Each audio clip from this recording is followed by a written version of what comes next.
I think even today, and even with all the different silhouettes we saw, really that Dior silhouette is the one that defines that time. It's the one that had the lasting impression. He was just interested in making women look very, very beautiful, giving them incredible shape. And in a way, you could argue it wasn't a particularly sexy look. It was very feminine. That was part of its appeal, that women were being put back on pedestals.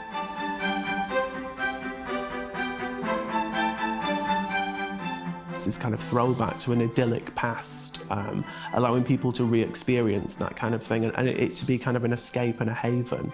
That's what his house symbolised, and that's what his clothes symbolised as well.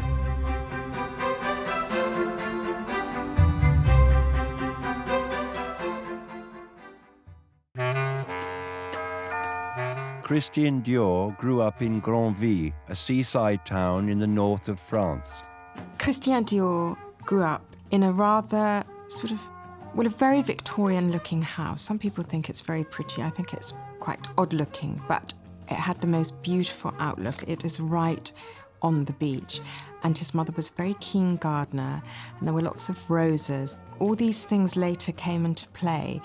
They became very favourite motifs of his in his collections. His mother was a Belle Epoque socialite, and he frequently said that the fashions he designed were inspired by memories of her wardrobe when he was a child.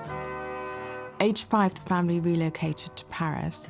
It was a well-off family, and he had a very happy childhood. The arts wasn't really considered an appropriate profession, even though Christian, as a young child, expressed an interest in them. His own early dream was art and architecture, but his family saw him instead in the political field, and they sent him to the École des Sciences Politiques. But you know, that early interest in architecture, I think, is actually very relevant for the kind of clothes that made him famous. In 1928, Dior opened a gallery. It specialised in the art of the Surrealists and early Cubism and abstract art. There was a provision, his family provided him the money, but he always maintained that his mother was quite insistent that the name Dior could never appear above a shop door. The Great Depression had an impact on his father's fertiliser business, and there was a real shortage of money, and I think probably the money that was funding this gallery just dried up. I think it's quite interesting looking at Dior's work, that Dior's fashion is incredibly traditional, but the art that he was proposing then was early Cubism, Surrealist works by people like Picasso and Braque, which obviously even at that point in time were considered incredibly avant-garde and didn't find an enormous audience in Paris. Fashion illustration was the dominant form of depiction of fashion through publications. Photography had begun to be introduced, but was mainly used by high fashion magazines. So in 1935, Dior began working for Figaro as an illustrator. His job was actually to delineate the clothes that other couturiers were proposing. At that point in time, many fashion houses contained different designers who were proposing sketches that were then presented under one name. That's actually how Dior first found his way into haute couture, by proposing sketches to different fashion houses, and he began to work under the label Robert Piguet. Piguet was a couturier. He wasn't a Chanel or a Schiaparelli, who were very much the height of haute couture. But what Piguet allowed Dior to do was to work within a couture house, to experience the actual structure of a couture house. World War II breaks out and Christian Dior is called up for military service. As soon as war begins, fashion sort of stands still. His sister Catherine has joined the resistance, and she does get captured at some point, and ends up in Ravensbrück concentration camp, but survived. And later, Christian Dior named his first perfume Miss Dior after her. And I think it's extraordinary because Miss Dior is one of those lovely, light scents that just conjures up sort of prettiness and the good life. And to think that his sister, who inspired, had been through such horrors, gives it a whole new dimension. When France emerged in 1945, you really saw women dressed in the same way they'd been dressed in 1939, which were the broad shoulders, the short, tight skirts, the heavy hats, the heavy shoes. But obviously to French eyes, that really kind of epitomised everything that was wrong, everything that was horrible about the war. That kind of fashion really symbolised oppression. When he returned to Paris as the war was ending, he first went to work for Lucien Lelong. Lelong was actually the man that led French couture through the Second World War and ensured that French haute couture could survive in the Second World War. The occupying German forces in 1940 wanted to move French haute couture from Paris to Berlin. And it was Lucien Lelong who insisted that French haute couture exists in Paris or it does not exist at all, forcing kind of the artistic elements of haute couture, but also kind of the economics of couture, how much money haute couture was making for France as a nation and therefore for Germany when they occupied the place. You can kind of see Dior's signature in those pieces at Lelong, which would obviously later come to define his style. In 1946, Dior met Marcel Boussac, a wealthy textile magnate who was willing to finance Dior's new venture. Obviously sufficiently impressed with him to lend him the money or to invest in him so that he can set up his own maison in 1946. It's just the war's only just ended. And the fact that all these new couture houses are springing up is just sort of emblematic, I think, of how, in the end, people always want beauty and escapism. Marcel Boussac was known as the Cotton King in France. He was a French textile millionaire. And in the autumn of 1946, he was looking for investment. He was actually looking to revive an existing French fashion house called Gaston. And he'd heard great things about Christian Dior. Dior had very high-placed friends in French society, for instance, people, both kind of high society and also high artistic society. He was good friends with the editors of Vogue. He was really good friends with Christian Barras, who was a key artist at the time, who worked predominantly in fashion and theatre. And a number of different people had recommended to Boussac that he should see Dior's designs and that Dior might be the man for the job. December 1946, Boussac established the Maison Christian Dior. It was established in a very strange area of Paris. It was actually a predominantly residential area, which now is a bustling kind of luxury thoroughfare, the Avenue Montaigne. But at that point, there were no couture houses there. Dior, however, went to the address where his house now stands and found a lucky playing card on the floor. He was incredibly superstitious. And from that portent, he sensed that the house would be lucky for him. So he insisted against all convention on having his couture house based there. Apparently the space was incredibly impractical. Dior's own office was tiny. He had to give it over to the models for cabine fittings. It wasn't the way that people went about establishing a fashion house. But Dior was happy to break the rules. And again, he relied greatly on tarot cards. He relied greatly on superstition or fortune tellers. And a fortune teller told him that the venture would be a great success, but that the bang of the last hammer would come as the first guests were entering the house. And that's exactly what happened. They were still nailing the carpet down when the first guest came in. He was very superstitious, as was Coco Chanel, actually. I think number 5 is so called because it was a good number for her. He always consulted a tarot reader before his shows, and Lily of the Valley he considered it a lucky flower, and it's the major component in Diorissima. He liked to use his favourite flower, Lily of the Valley, somewhere in a collection. There's a dress entirely named after it, of course. And he had a coat called Granville that he used to use for the town where he was born. He had different lucky emblems that he had to touch. He was superstitious about certain numbers. During his fashion shows, he would always include a red dress, which he considered to be lucky. He'd also sew sprigs of Lily of the Valley into the hems of many of the dresses. When we look at Dior now, it's very much kind of the way that couture houses look. But when Dior actually established the house and began to kind of define the interior decor and things like that, it was really something that hadn't been seen before. The colour scheme and the style of furnishings were taken from Dior's childhood. They were Louis XVI style furniture revived in a Belle Epoque fashion, then redone for the 1940s, which is a very odd chain of events. Dior's first collection in 1947 caused a sensation. A number of key American press and buyers had actually already left Paris and had sailed back to New York. When they arrived, they heard the news of what Dior had shown, had to get back on the boat and return straight to Europe to see it for themselves.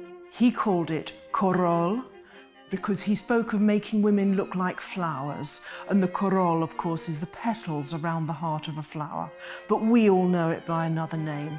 It was the Harper's Bazaar editor Carmel Snow who wrote to him saying, "My goodness, Christian, you've come up with such a new look." And of course, it's the new look that made history. New designer Christian Dior was chiefly responsible for launching the most recent fashion revolution. Breaking away from the law to open his own establishment, Dior became world famous overnight when his first collection, based on what promptly became known as the New Look, won instant acceptance by the women of fashion. It wasn't actually new at all. It was harking back to Belle Epoque styles, to Victorian styles, to very traditional views of womanhood. The idea of the waist being restricted and the breasts and hips being emphasised was seen as many people as a really reductive view of femininity, as this idea of emphasising the role of woman as childbearing, a very traditional role of the woman back in the home. After the Second World War, when women had been forced to take up positions in munitions factories, working in hospitals, this was seen as a way of pushing women back into that place. It was seen as really reinforcing traditional views of femininity. In the tradition of fashion, the new look looked new to that which had immediately preceded it. You could say it was a retrograde step for them, but I think it was very, very beautiful, and women just enjoyed that. And it didn't mean that they had to look like that all the time. They had to wear those clothes all the time, but for special occasions, it really was the prevailing look for another 8, 9, 10 years. It should be said that there were also people that reacted very strongly against it, particularly in America. There was a group called the Little Below the Knee Club that, when Dior went to tour America in the late 1940s, met him with placards that said, "Monsieur Dior, we abhor dresses to the floor," because they saw the new look as restricted. They saw the new look as preventing them from going about their daily business and from being equal to men. Also in France, I feel that women wearing the new look were sometimes attacked on the streets. There are fantastic images of people shooting models in new look style dresses and enraged women literally coming and ripping them off them. And that's because in France and in Britain, in Europe as a whole, the new look emphasised the haves and the have-nots. It emphasised this idea that certain people, even after a war that had obliterated class and had really brought countries together, it was about emphasising the differences between the poor and the rich. In Britain, the rationing of fabric was still in place, and famously, when the princesses Elizabeth and Margaret expressed interest in this wonderful new look from France, they were given a private viewing, but they were not allowed to wear this look in public. It just used so much fabric. It was considered unpatriotic. In the decade between 1947 and 1957, the golden age of couture, everyone wanted to wear Dior. There were Hollywood stars like Rita Hayworth, like Elizabeth Taylor, European royalty. He designed costumes for Margot Fontaine and Madame Butterfly. He designed several outfits for the Empress of Japan when she got married. I think that was a 3-day event. Marlene Dietrich wore Dior.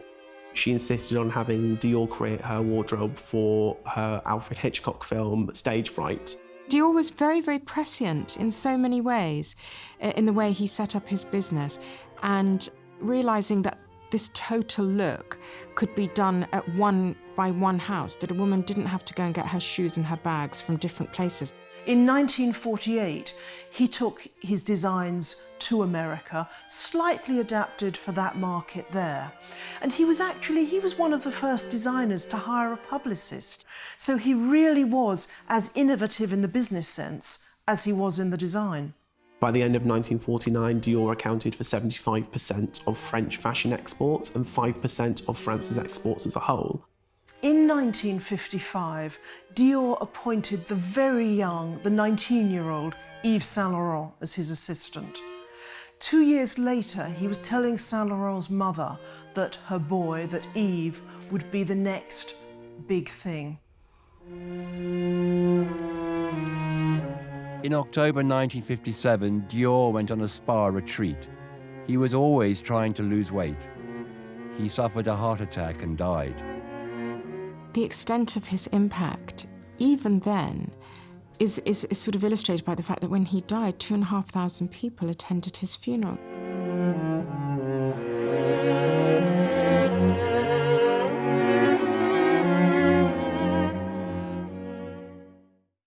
In 1958, when Saint Laurent presented his first collection for Dior, it caused a sensation. Many compared it to the sensation Dior had caused himself in 1947, and headlines were printed that said Yves Saint Laurent has saved France.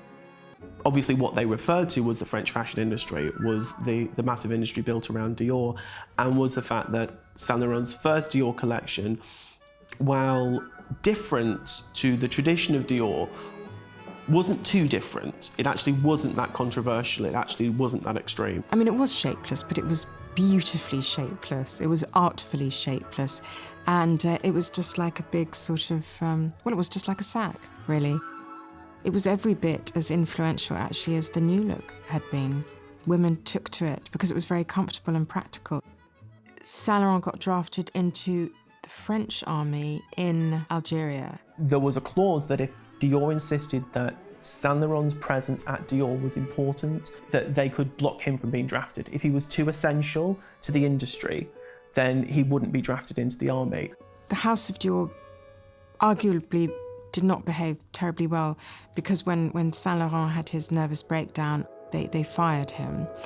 And Marc Boin, who had been in London, came to work for them and lasted for a couple of decades.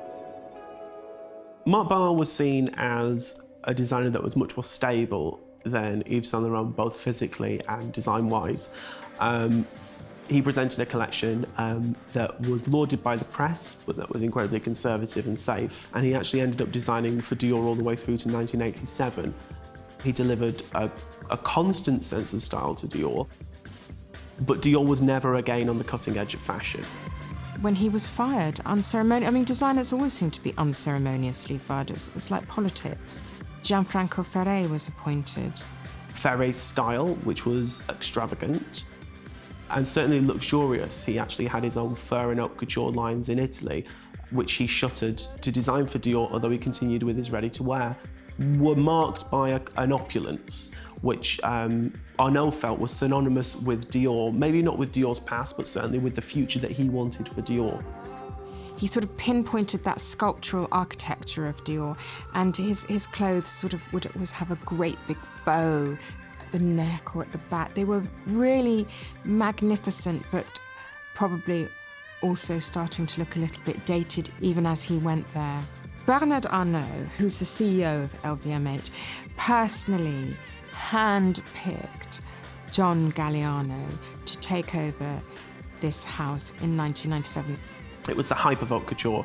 It was the columns of press that they generated that were actually the payoff. Haute couture has been described by some houses as their advertising budget. And that was really what Galliano excelled at, certainly at the end of the 1990s.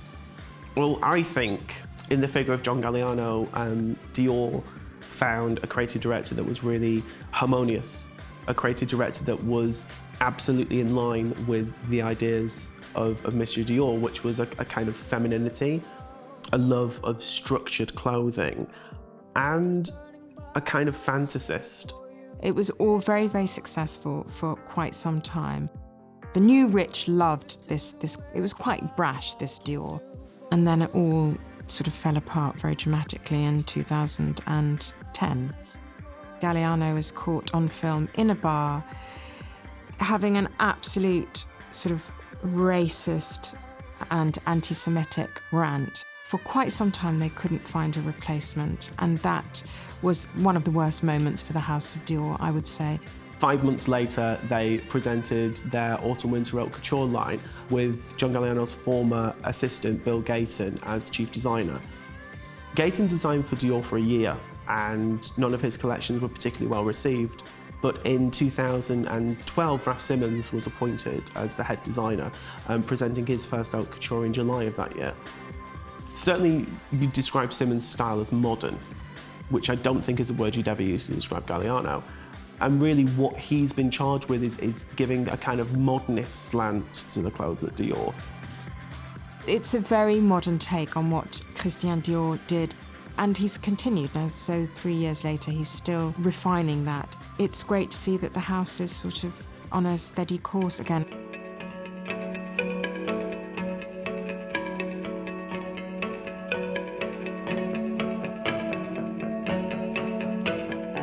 He himself said that one man can't make a huge fashion trend, that, you know, something in his imagination must have answered to our fantasies.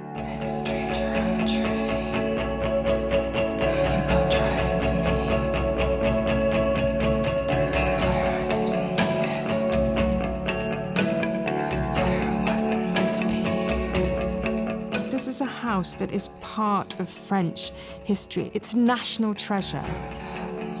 What Dior did in one fell swoop in 1947 was to re-establish the primacy, re-establish French haute couture as the dictating force in fashion.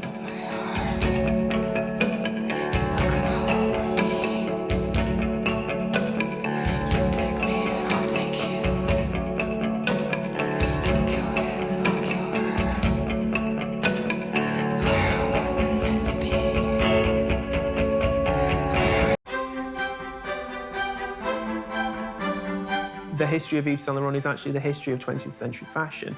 Everybody's collections are influenced by Saint Laurent. Everybody's collection is, in effect, a product of Saint Laurent's legacy.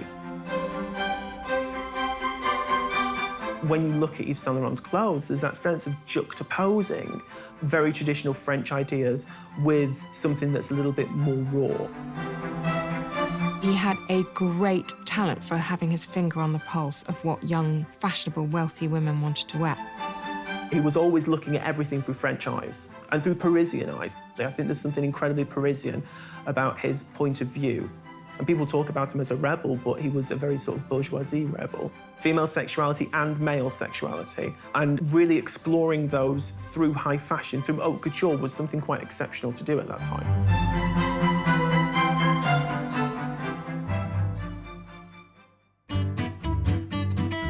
Yves-Henri Donat Mathieu Saint Laurent. He was born in 1936 in Oran, in Algeria, to a very comfortable middle-class family.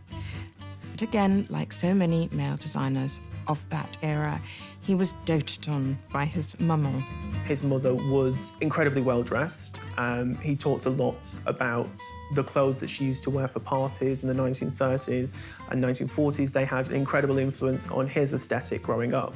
And he was undoubtedly her favourite son. She indulged him, she indulged his every whim. And so he was allowed to experiment with art.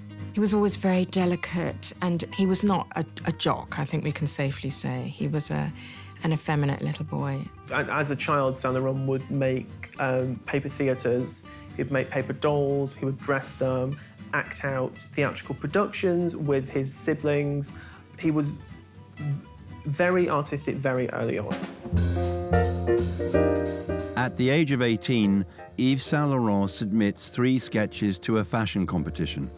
He entered a competition run by the International Wool Secretariat. One of his designs came third, and another came first in the dress category, which at that point in time was considered the most important category of all to win. The amazing thing was that fellow winner was Karl Lagerfeld, who won first prize in the coat category.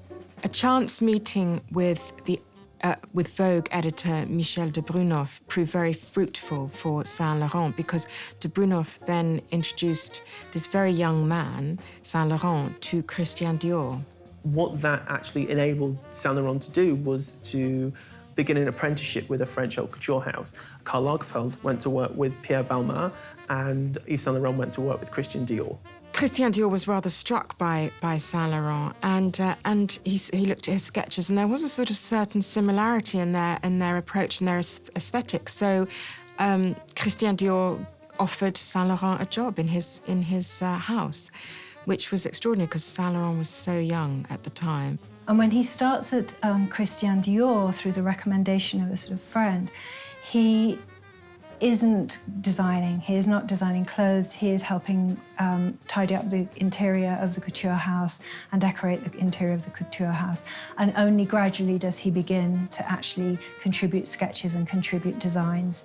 I think he spent the first year quite menially designing some of the accessories, and I think that's interesting also that that was considered quite a menial task in those days. Of course, accessories now are so important to a house, and they far outsell the clothes. It would be considered an extremely senior position.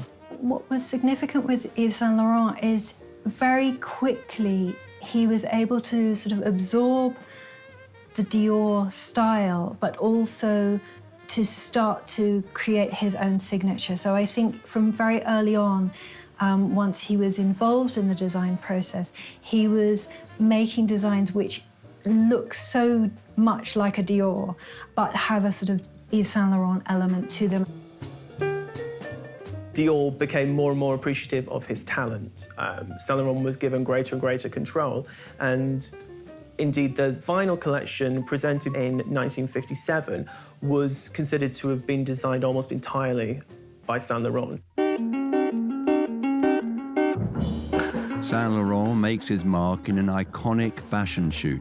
So the dress in Richard Avedon's picture of Devima, a very famous model, between the two elephants, I mean, and a wonderful, very enduring image of that time, probably one of the most famous fashion photographs ever. That's a Dior dress, but it's a Saint Laurent Dior dress. The dress that Devima wears in the famous Richard Avedon portrait of her with the elephants in New York Zoo really indicates the kind of style that Saint Laurent was introducing to Dior. It was a more contemporary feel. It was something less constructed, something more youthful, and something softer. Saint Laurent himself wasn't credited for that design, obviously. There's a lightness to it, which stands apart from the heavier work that Dior began his career with. In 1957, Christian Dior suffers a fatal heart attack. When Dior died in 1957, Saint Laurent became the head of what at that point was an enormous business. So it's quite a shocker for a young designer who hasn't been working there very long, who doesn't have a sort of deep background in fashion, to take over. At one point, Dior took Saint Laurent's mother to one side and informed her that Saint Laurent would be the named successor if he ever passed away. People have questioned if Dior should have closed when Monsieur Dior died. I don't think that was an option at all. By the end of 1949, the house of Christian Dior accounted for 75% of France's fashion export and 5% of France's overall export. What happens is you then start to see Yves Saint Laurent growing in confidence, which is good for Christian Dior's house, but it also means that he's starting to pull away, in a sense, and design more towards his own interests and aesthetics, which causes problems then within the couture house and within Christian Dior. After he was appointed head designer, Saint Laurent went back to Algeria and designed his trapeze collection. He then returned to Paris with a suitcase full of sketches, laid them out, and worked with the heads of the atelier and with Dior's right-hand woman, Mitza Bricard, to edit them down into a collection. That collection was known as the trapeze. A dress that was made of quite sort of heavy fabric, so it had quite a weight and a pull to it. It hung from the shoulders and was like a pyramid coming out from the shoulders, if you like. And the early versions of it were in a sort of deep grey, almost like a men's suiting fabric. So it was carrying on elements from Dior, who also played with men's suiting fabrics, but in a very sort of youthful rendition in the trapeze line, which was putting emphasis on sort of long, skinny legs. The whole ethos of the collection was youthful. It was unfitted. It was a move away, distinctly away from Dior's new look. It suited Dior's clients. It wasn't anything. It was youthful, but not too young. The headline that has kind of been immortalised from that debut is that Yves Saint Laurent has saved France.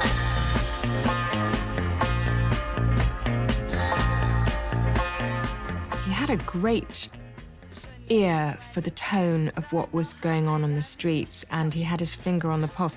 Sometimes that isn't always allied with great design, but he married both, which was probably one of the secrets of his immense success. Yves Saint Laurent was inspired by the beatniks on the French left bank, who, to contemporary eyes, were hooligans.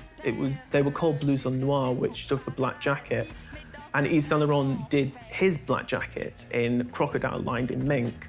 This beat collection that was very much inspired by his muse-stroke friend Betty Catrou, who's everything you want a French woman to be.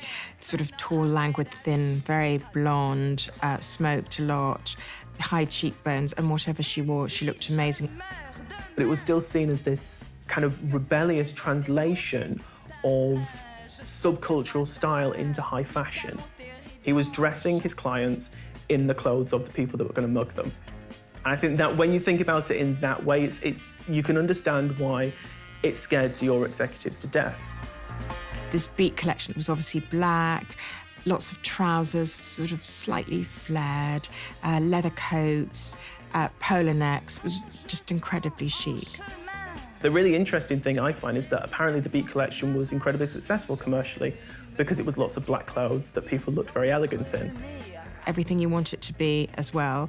Well, everything we'd want it to be now, although the establishment was a little bit taken aback by it. I think because it was so tainted with this rebellion and with the idea of Saint Laurent being a live wire, that it was kind of the final straw for Dior executives.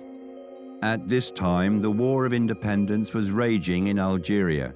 Aged 24, relatively late, Saint Laurent got drafted into the French army in Algeria. There was a clause that if Dior insisted that Saint Laurent's presence at Dior was important, that they could block him from being drafted. If he was too essential to the industry, then he wouldn't be drafted into the army. And the reason they allowed Saint Laurent to be drafted into that army was because he presented the beat collection. It was extraordinary that should happen because he was so unsuited to military life. He only lasted 20 days, but the effects of that were sort of catastrophic.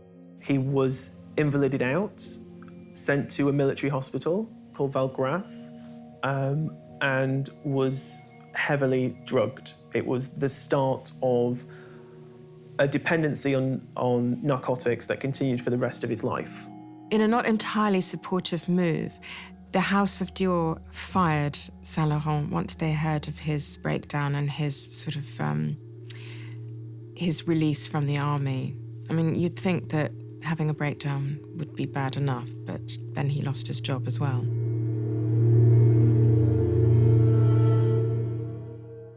Pierre Berger was really instrumental in getting Saint Laurent out of the military hospital.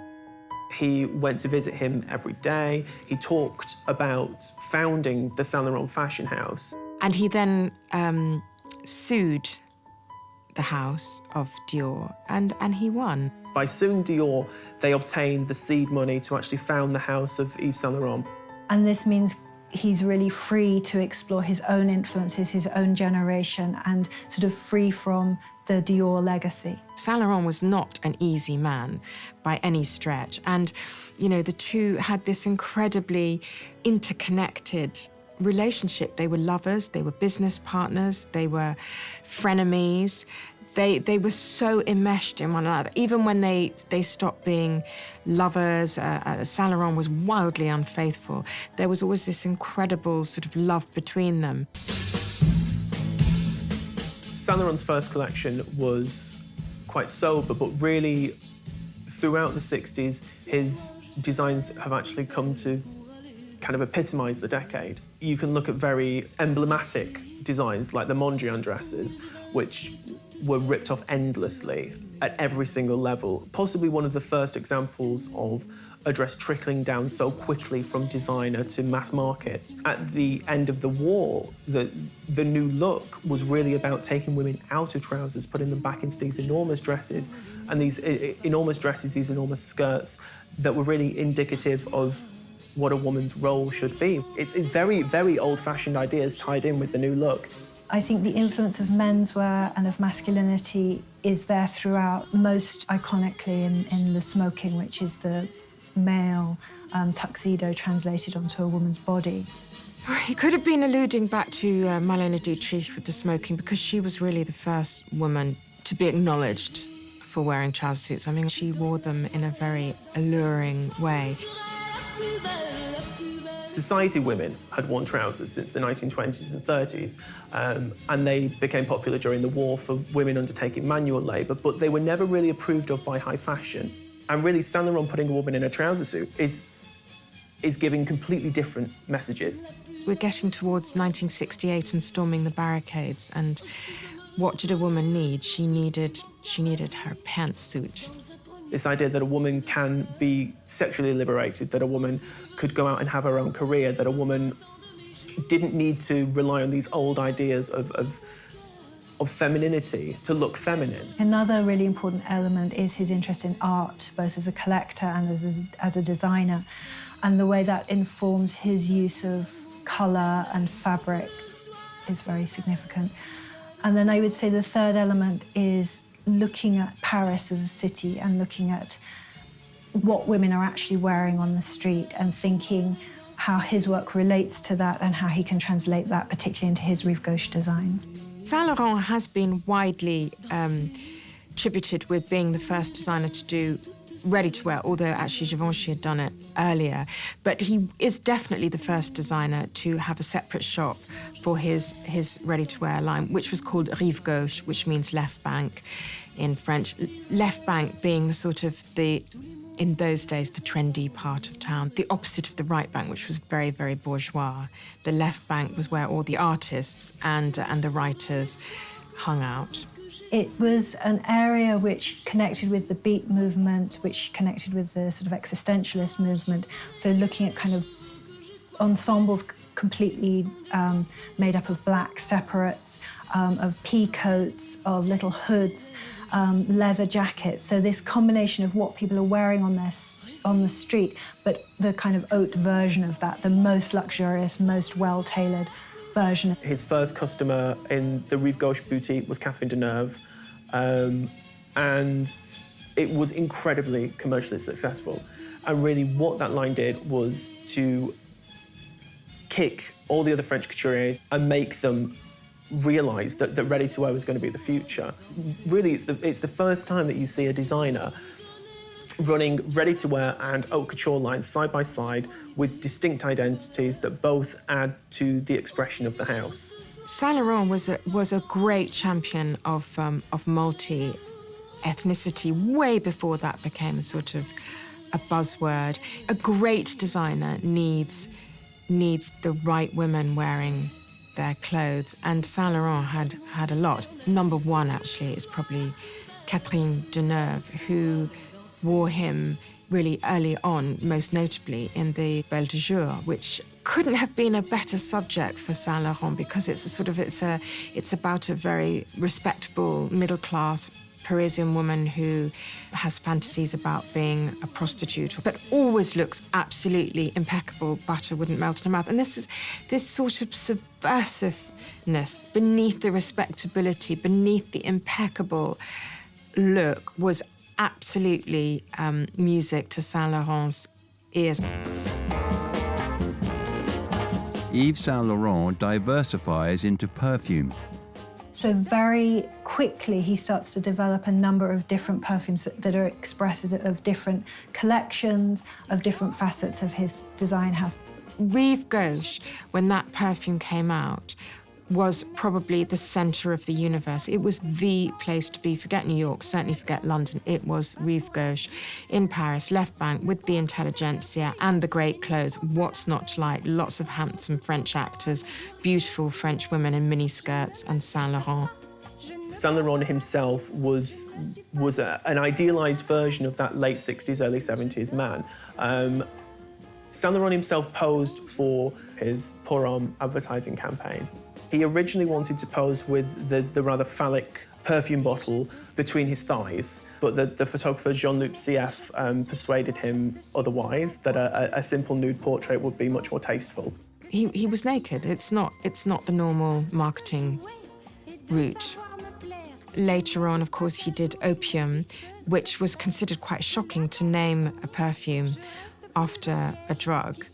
Opium was an incredibly significant launch, first of all because it cost an enormous amount of money. They hired a Chinese junk and moored it in a harbour in New York as the launch party, but also because Yves Saint Laurent's winter 1977 haute couture collection was entirely inspired by Chinese fashion. And in effect, it was the first time an haute couture collection had been designed in tandem with the release of a fragrance.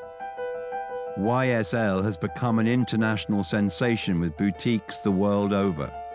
In the late 70s and early 80s, Saint Laurent had moved away from that kind of rebellion and from that idea of revolutionising and changing fashion. Because by then, couture was becoming, for all designers, a very expensive thing to do. It wasn't really a profitable enterprise.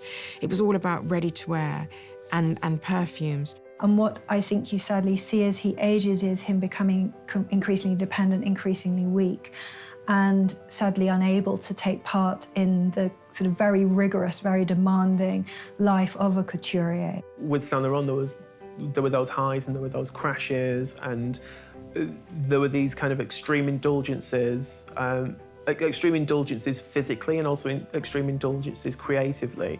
The drink and the drugs, who knows how it started, whether it was something that came about because he was given a lot of medication after his breakdown. And also he had a very, very fragile state of mind at the best of times. It becomes clear that Yves Saint Laurent is no longer sort of able to run the house or to design for the house. It's bought by a conglomerate, and a series of designers take on the role of guiding the design aesthetic. In 2002, Yves Saint Laurent retired from haute couture. He'd been designing haute couture solely for 3 years, and he bowed out with an enormous retrospective collection that ran through his greatest hits. The finale was 100 black tuxedos, worn by different luminaries, including Laetitia Casta, Catherine Deneuve, all these iconic women wearing iconic garments by Yves Saint Laurent.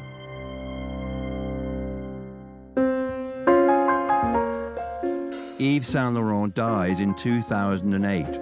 Faithful to the end, Catherine Deneuve attends his funeral wearing the black trench coat she wore in Belle de Jour.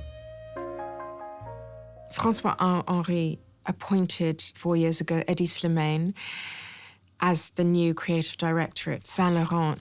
Hedi Slimane changing it to SLP rather than YSL was inevitably going to cause a backlash, because Yves Saint Laurent is such a beloved figure within fashion and still has such resonance even now within the younger generation. But I think it will be interesting to see how it pans out in the long term, because if Slimane can consolidate his own look for Yves Saint Laurent, he can change it into SLP. And I think we're yet to see if he can do that. Can he sustain a style that crosses over and becomes his own style, his own aesthetic, but within the bracket of Yves Saint Laurent? I would moot that the difference is that Saint Laurent was original, whereas Hedi he excavates those archives, absolutely, and then pretty much reproduces them faithfully. But hey, it is selling. Young women really want that brand again. Commercially, it's a huge, huge success. For Saint Laurent, it was about recreating the mood of a time and recreating something from his personal memory. There's something incredibly personal about what Saint Laurent did, and maybe that's why it's so difficult for someone to kind of recapture that magic, because it's so much about his personality, his personal demons even. It's about him tackling his personal life. It's about him really trying to express emotion around his own work. Yves Saint Laurent invented the style of the 20th century.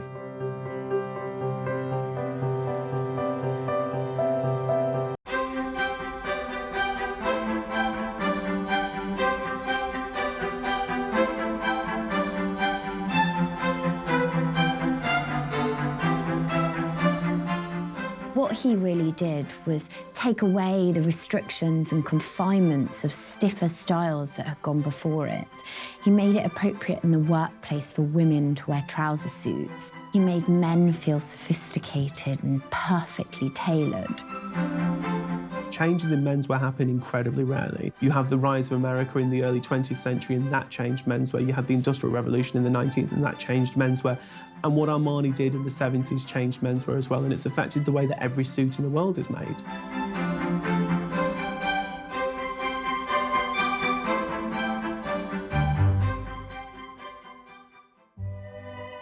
Giorgio Armani was born in Piacenza in northern Italy in 1934. You do get a sense when he's talked about his upbringing that the war was very evident. There's a story that he and one of his friends were playing with an unexploded shell in the streets, and the shell went off, it killed his friend, and it severely burnt Armani. Armani's family were a middle-class family, and like others during the Second World War suffered great hardship financially, and Armani has said that, you know, even finding food was difficult at this period of time. After the war, and after studying medicine and being in the army, Armani went to work for a Milanese department store. He always said that for him was his introduction to kind of knowing about fabric, but more importantly, it was an introduction to customers. This was a really extraordinary step because it was a very forward-thinking, pioneering store, and he had suddenly access to really creative, extraordinary people. And he rose through the ranks very, very quickly. So he started doing buying soon after joining, which I think is a very interesting kind of career path, because extraordinary from others who have either other designers who have learnt their craft from their mothers or have studied in a sort of art school setting. He really didn't. He studied on the department store floor. There's lots of pictures of him from around then, and he was always kind of incredibly well presented. He was a very precise child. And when he wound up meeting Mino Cerruti, who offered him his first kind of fashion job after working at the department store, Cerruti's first comment to him was that he looked respectable. And then he tossed a bunch of fabrics across to him and asked Armani to pick his favourites. And Armani said it was lucky that he picked the same favourites as Cerruti, and that's why Cerruti took him on as kind of part of his company. The first thing that Cerruti did when Armani started there was send him to the textile mills that Cerruti still owns and operates, to look at how cloth was made. And Armani said really, at that point, there was that kind of imbued a certain passion for textile in him, the fact that he was able to see how fabric was constructed, able to experiment with a huge variety of fabrics. Obviously, as a designer, that's something that's proved incredibly important. It's something that he's still known for now, his use of textile in tailoring, and how he was able to kind of soften tailoring and revolutionise it by using all the fabrics that he was introduced to under his work at Cerruti. Cerruti has a very similar aesthetic to what Armani then went on to in his own brand. Cerruti had this really extraordinary way of using different fabrics to tailor menswear. And so Armani ended up working on Cerruti's menswear line called Hitman. And this is a really, really exciting period of time where he kind of gained a language from being mentored by Cerruti. Really, that whole way that the Beatles looked, the way that all of the mods looked in the 60s was Italian tailoring, and that was all based on these kind of very neat, very precise, very tight cuts, and that was only possible through these incredibly fine fabrics and new kind of techniques of tailoring. Towards the end of the 60s, Armani met Sergio Galeotti, which marked the beginning of a personal and professional relationship. Sergio Galeotti was a friend of Armani. He became Armani's lover, but he was also the person that really encouraged Armani to break out on his own. He said to Armani, "Why are you designing these wonderful clothes for all these other people? Why aren't you designing them for yourself? Why aren't you doing it under your own name?" And this spurred on Armani to take contracts as a freelancer, so designing for a range of different designers. And I think that sets him on the path that we now associate with him. Really, it was off the back of all of this freelance and the money that Armani had made from his freelance work and actually from selling his car. Him and Galeotti sold the Volkswagen that they owned together to get seed capital of $10,000 to start their own company. There was only one table that Armani would be drawing on one side and Galeotti would be trying to work out the business on the other side. You know, it was an incredibly small company. Don Mello actually said in one of his early collections that the lighting was so bad Armani ended up getting up and taking the shade off the lamp so it was a bare bulb so she could see the colours of the clothes better. And she bought the collection because what Armani did at that time was to, in very broad terms, to soften menswear and to harden women's wear. The first line, Spring-Summer 1976, was really all about celebrating this craft of suppler lines, slightly wider trouser legs, in really, really delectable fabrics. So it was really quite fresh, but in a very kind of refined way. This whole idea of adding a certain sensuality and softness to men's suits and creating something that chimed with this kind of wave of femininity that was then affecting society as a whole, but actually not affecting high fashion to a great degree. But what Armani did was to kind of work on perfecting a uniform for a new generation of working women. And in the 70s, that seemed revolutionary. And obviously, what it actually did was set the blueprint for the 80s. In 1978, Armani signed an agreement with clothes manufacturer GFT. In the history of the company, GFT gave them financial backing. And this was really integral because it meant that their production and textile manufacture was really, really supported. They had done extraordinarily well, turning over 2 million sales in just the first few years of being founded. In the same year, the same group made an agreement with Versace to manufacture his clothes as well. And really what that was seen as in fashion at the time was this rise of Milan as a competitor to Paris. And it was this rise of Italy as a commercial and a creative force in fashion, and a real challenge to the kind of supremacy of Paris at that period. In the United States, Armani's designs were received really very, very well. You know, GQ referred to it in the late 70s as the total look. In Armani coming to America in 1979, it's notable that that was the first time his clothes were available in the country. And by the end of the 80s, Armani had become the biggest selling European designer in the whole of the United States. I think after the 70s, the 80s really became a decade that was about designers, more so actually than the clothes. The interesting thing when you look at Armani's designs for women's wear, especially if you compare it to someone like Versace, he generally didn't make clothes that exuded femininity in the same way that Versace did. They weren't kind of clothes that were about women with enormous personalities. But for a lot of women, they found a certain comfort in that. They found that it was the way that they wanted to dress to feel confident, to feel secure, and to feel that they could compete in a man's world. It was a really extraordinary kind of marriage with these women looking for things to wear in this business corporate sense, but that really enhanced their elegance and their beauty, but were appropriate in terms of giving confidence and feeling strong and independent. The tailoring fabrics that were used were not the stiff and stuffy fabrics that had been used previously. They were soft and fluid. The first Armani SPA store in Milan was in 1983. Armani and Galeotti took their time to open this space, so really being super selective about the way in which they sold their garments. So really from the very beginning, it was one store in major cities that was selling just a very limited stock, which added to this exclusivity. Soon after, they opened on Madison Avenue in New York, and then following with London. And I think these shops really kind of helped to make them a global brand, but it was all very considered. The 1980s started well for Armani as he continued to find new ways in which to showcase his brand to a worldwide audience. There you were, beautiful. Kind of concurrently, strangely, the things that happened were he dressed Richard Gere for American Gigolo, he launched Emporio Armani, and he launched Armani perfume. In the early 80s, Armani partnered up with L'Oreal and created a line of fragrances.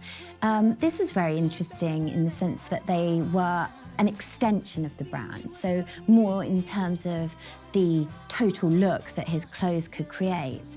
Also, you're now playing into a scent that the Armani woman would wear. The interesting thing with Armani signing the agreement with L'Oreal is first of all, that L'Oreal don't sign these agreements very often. It was 20 years after Armani before they signed anyone new to collaborate with on a fragrance line.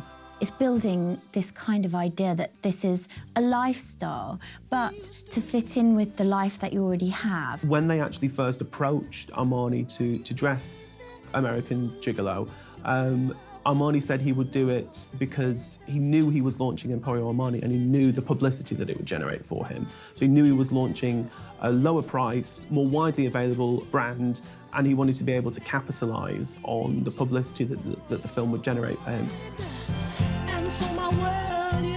I think it was something that really defined an era. American Gigolo became this kind of classic film where these suits worn by Gere, it was just so perfect for the character. Armani really understanding exactly the way in which clothes can tell a narrative within this sphere of film. I think when you watch that film, when you look at it, at times it's like an extended advert for Armani. You know, you look at the stills from it and they could be Armani advertising campaigns from the same time. And today it seems sort of commonplace, but then it was really unique, especially in menswear, to have that kind of vision presented cinematically, and then also to suddenly have a lower price line that you could buy into, a perfume line that you could buy into. Commercially, it was incredibly savvy to kind of capitalise on the publicity that was generated from that. And I think that was probably what really established Armani's name in America.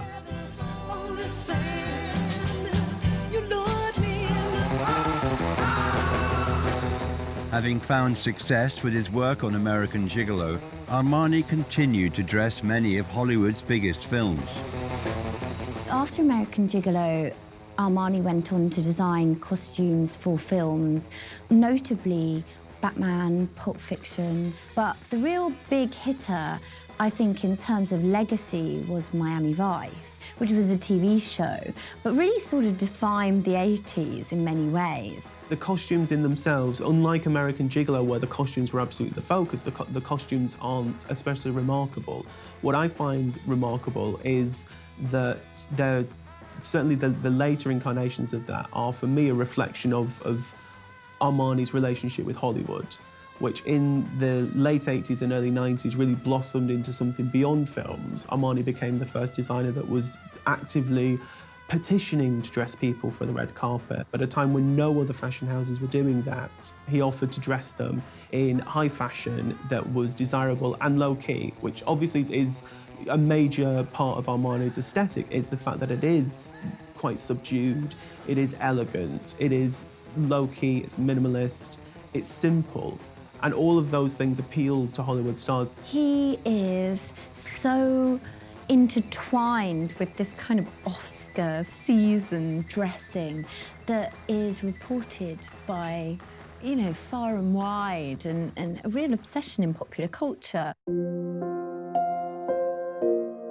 When Sergio Galeotti died in 1985 of an AIDS-related illness, Armani kind of retreated into himself. The big impact it had on the company was that Armani didn't replace him. Armani took on the mantle of financial responsibility and creative responsibility for his empire. You know, there is this whole sense that Armani doesn't have any children. I feel like Giorgio Armani as a company is kind of his baby. It's something that, you know, he cares for, he nurtures it, he looks after it, and it's something that he wants to see succeed. And you can see that in terms of the turnover and the passion, the expansion of Armani, which continued all the way through the 90s and continues until today.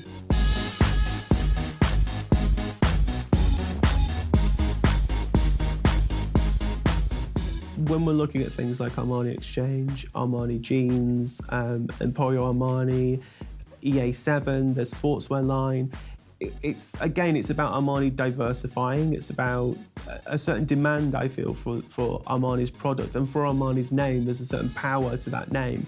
In any other designer, it would be watering it down, and it would affect the brand value. But with Armani, he's really able to do that. Armani Exchange really kind of rode this wave of kind of street culture and streetwear, instead of perhaps creating it themselves. But I think it was, again, this kind of magnificent foresight to design lines and ranges and items for everybody. For him, this real kind of synergy between all of these lines, there isn't one that is kind of the main focus of his attention. There isn't one that he rates higher than any of the others. He's involved in all of them.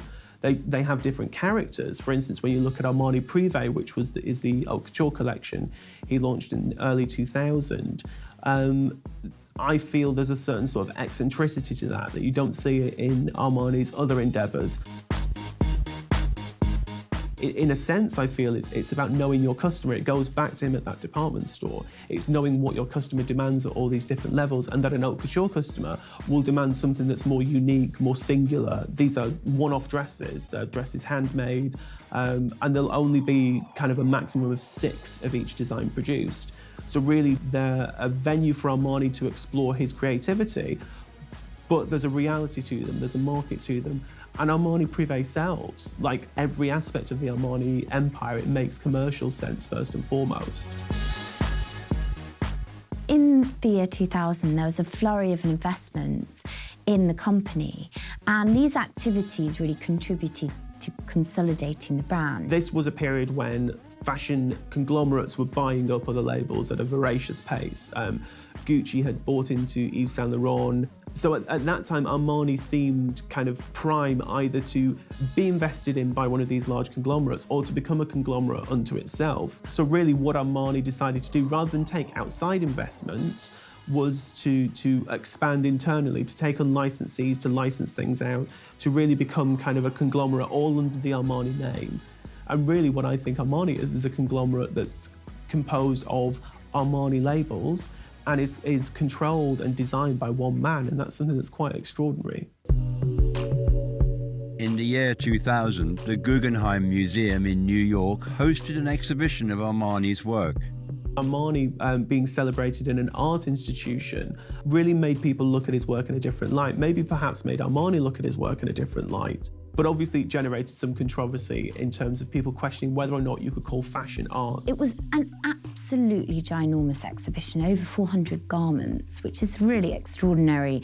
Exhibitions of this type range between the 100 to 200 pieces, and he really enjoyed it because he got to show the more outlandish of his designs that weren't received so well by perhaps his customers and also the press.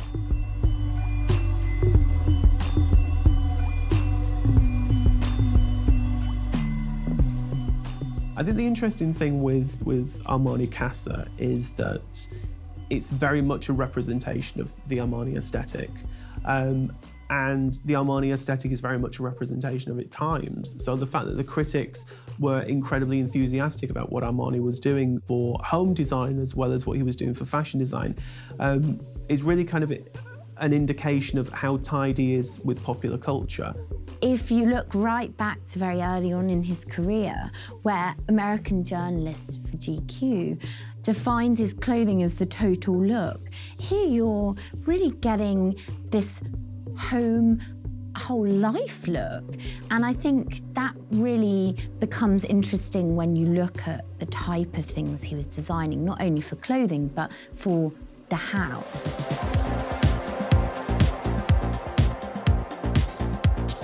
Well, I think the idea of Armani broadcasting his spring 2007 couture live on the internet is very interesting because, again, it's kind of like American Gigolo. It's this whole idea of taking something niche, something exclusive, and opening it up to people, opening it up to appeal to everybody. And really, I think that's, again, very much about opening up this closed world, broadcasting the name, really cementing his place in mass culture as well as in kind of the fashion elite. In Armani's designing of Chelsea Football Club suits and the Italian team's Olympics outfits, there is a kind of very interesting look at the way in which sports and fashion designers kind of marry and work together. So I think designing for someone like Chelsea Football Club, again, puts his designs in people's minds.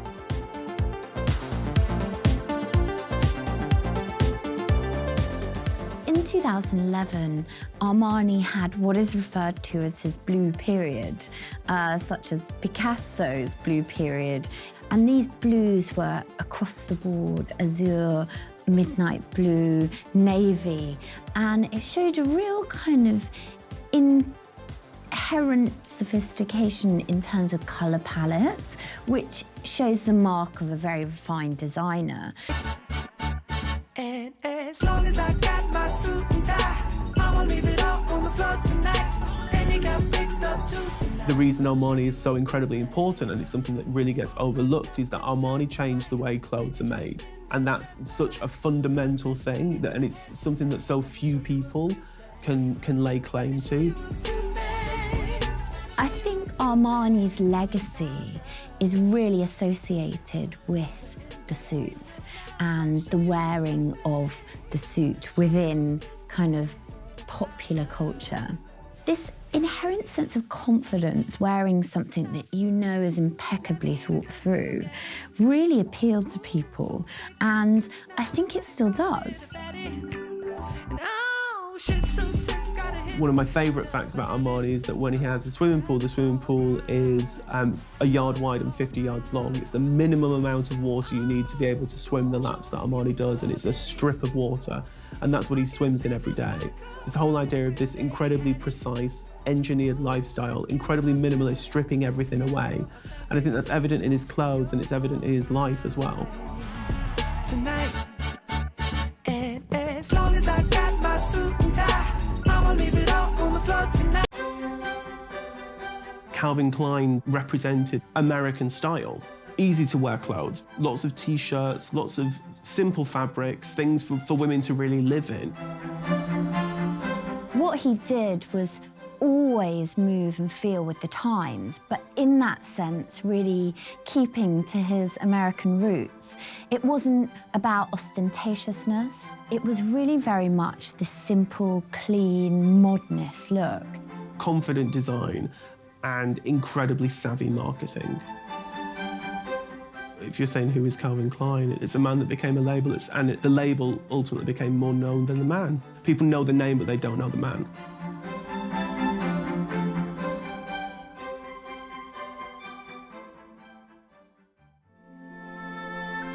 Calvin Klein was born in 1942 in an area of the Bronx. It was a middle-class area with a high number of Jewish immigrants. Calvin Klein's father himself was an immigrant from Hungary.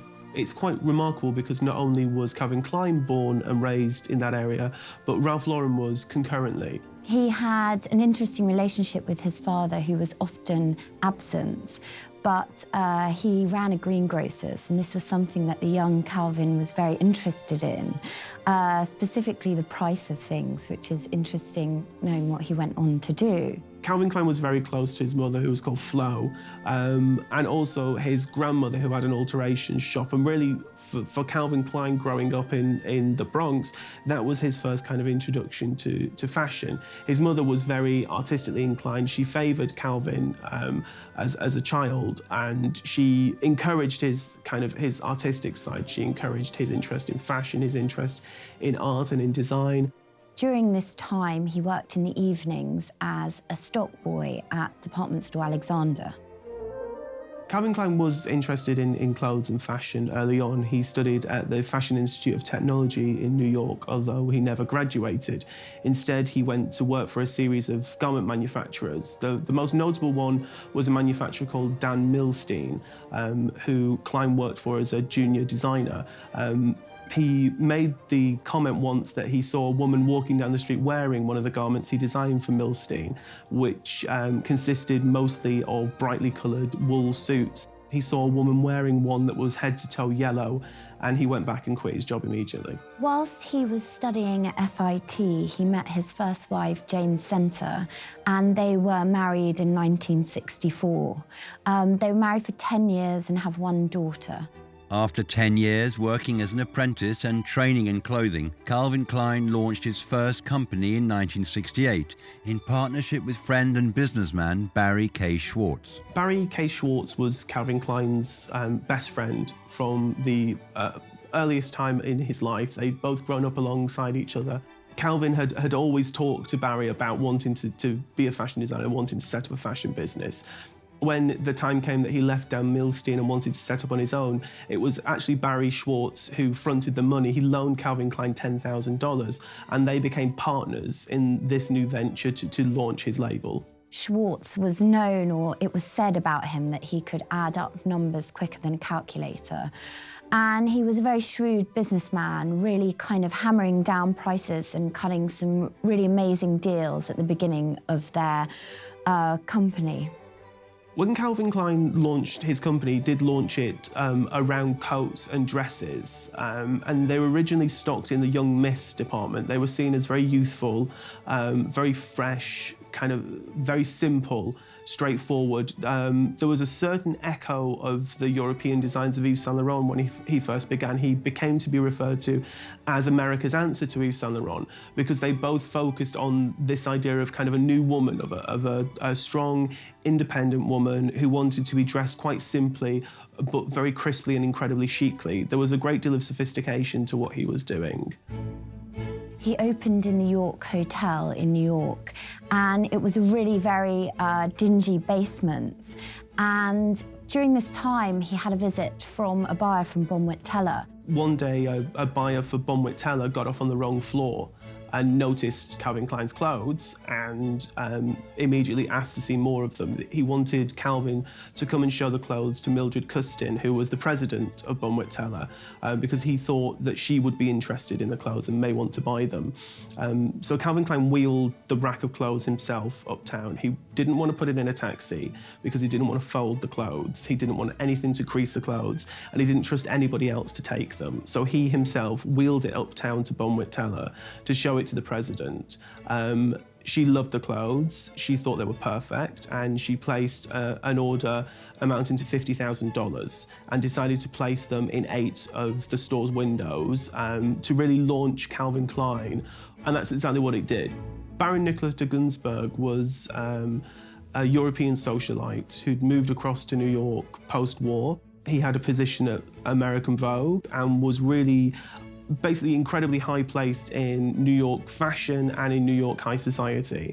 And he kind of took Calvin Klein under his wing, first of all to introduce him to different society figures, but also to kind of impart his ideas of elegance and of style onto the young designer. Under Baron de Gunsberg's tutelage, Calvin Klein continued to develop his designs and gain further exposure. Calvin Klein really noticed a change and a shift. In the late 60s, New York or American fashion was really dictated to by the hippie movement, the swinging 60s. So there was very much remnants of the miniskirt and the psychedelic hippie clothing that had been so popular during the decade. Calvin Klein noticed a shift and really inspired by the urban youth of New York and noticing a simplicity in their clothing, he really catered to that. So his garments were very much, their design aspects were on simple lines, tailoring, very, very minimal. And that really kind of chimed with the times and was very, very different. A real turning point for Klein was being featured on the cover of September 1969 Vogue. For a young designer to get the cover of Vogue now is extraordinary. And back then for Calvin Klein to get the cover of Vogue when there were the Yves Saint Laurents and the Diors and the Chanels to be supported was quite extraordinary, both for an endorsement of an emerging American fashion and also as an endorsement of him as a young designer. By the early 1970s, Calvin Klein had significantly widened his collection. Although Klein started off in coats and dresses, by the early 1970s he's expanded. It's a full offering of women's wear. It's across all different categories. It's a full wardrobe. It's a real fashion brand. Klein introduced blazers, sportswear and underwear to his women's wear line, this really created a way for women to access the garments on many different levels. It wasn't that he was designing specifically for evening wear. He was really providing a real range. And I think something really interesting about Klein was that he really very early on introduced separates, and that was really kind of one of the foundations of his brand. And this meant that things could go from day to evening, it could be paired with many different ensembles, and that meant there was a real accessibility for people and a real kind of transformative nature with each object. In the early 70s, Klein introduced his trademark jeans, and these are really something that we really know him for. I think the interesting thing with Calvin Klein introducing his denim wear is really that he was the first designer to put his name on jeans. He did redesign the jeans. I think that's something that people often overlook. What he did was he made the jeans tighter. He made them have a button crotch because he thought a button crotch was sexier. He lifted the jeans so they would define the buttocks. He lifted the seam in between the buttocks to really part them. He tweaked the jeans basically to make them into kind of a fashion item. At this point, Calvin Klein had been going out to discotheques in the 70s. He'd been seeing men and women wearing jeans, seeing how they were kind of a new, sexy way for people to dress in the evening, and also how what they really did was focus attention on the body inside them. As long as you had a good body, you could look great in a pair of jeans. And that was really what Calvin Klein's jeans were all about. It was it was him starting to market around this idea of sexiness. And they were so popular. You know, it's reported just a few years after their release that 40,000 were sold a week. It catapulted his business from a $25 million business to a $180 million business in a single year. That was the reaction that people had to those jeans. Well, Calvin Klein won the Coty American Fashion Critics Award not once, but 3 times in quick succession. When he won it in 1973, he was the youngest designer ever to win it. He then won it subsequently in 74 and in 75. I think really what that did was again, to further cement his place in kind of the fashion world. He'd really built a brand from nothing, and it had phenomenal amount of his success. Extraordinary, really. So it really shows his kind of ambition and how much he'd achieved in such a short space of time. In 1975, Vogue celebrated Klein by saying that he defined the American look. If in 100 years we were to look back at 1975 and what was all American about design, we would definitely look at Klein. I think that's a really interesting statement because I think he did really fit into the American woman's lifestyle, and what he created was something that represented what was the zeitgeist of the times. By the mid-1970s, Calvin Klein's expanded his label into a full offering for women. It's built around an idea of kind of minimalism. It's built around a simplicity, a lot of earth tones, because the earth tones were his mother's favourite, and really Calvin Klein himself said that really he used earth tones for the first 10 years of his career because those were his mother's favourite colours. But what that also chimes with, obviously, is a general move in New York fashion. You see what Donna Karan was doing at Anne Klein, and you see what Halston was doing. And really, it's all around these ideas of simple, understated shapes, very easy to wear, very straightforward, standard garments, shirt-waist dresses, long skirts, trousers, suits. They're really kind of clothes for a modern woman. Really, very quickly, his annual turnover was in the millions, and he was selling so well because he had really created a brand. So Calvin Klein's synonymous with what he was creating, everything fitting into that brand identity. And I think that's quite extraordinary for that time. There's very few other designers that have done that. In 1980, Calvin Klein employed Richard Avedon to make his advertising campaign. And in turn, it featured a 15-year-old Brooke Shields. Now, this was really quite controversial and was actually banned from television. You want to know what comes between me and my Calvins? Nothing.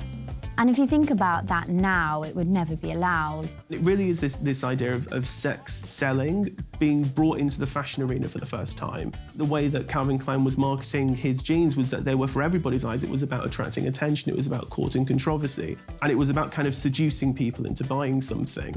And it really had a phenomenal effect. One of his lasting legacies, I think, on fashion is that introduction of sex into the marketing of fashion. It's something that Tom Ford played off so well at Gucci 20 years later, but it's the same formula. It's what Calvin Klein did in the 70s. That was a really quite risky statement and actually got incredible amount of traction. But really interesting historically is that that's the first time they're referred to as Calvins, which we now still use, and you know, universally people understand what that means.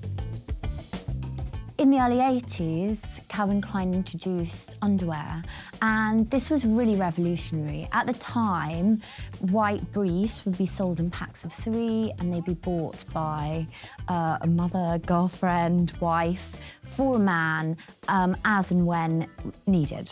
And so I think his introduction really created a shift in men actually seeking out the brand. He also designed women's boxer shorts, which again is revolutionary. Those were the kind of core of Calvin Klein's commercial success. And they're incredibly simple garments, but they're immediately identifiable. You know, Calvin Klein was the first person to think to put his name on underwear, to the point where in Back to the Future, when someone sees Marty McFly wearing Calvin Klein underwear, they assume his name's Calvin Klein. I've never seen purple underwear before, Calvin.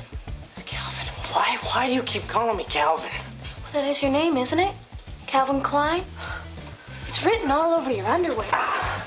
He invented that designer underwear market, which now is such a huge part of any major designer brand's business. It all originated with him. Klein's advertising campaigns continue to challenge consumers.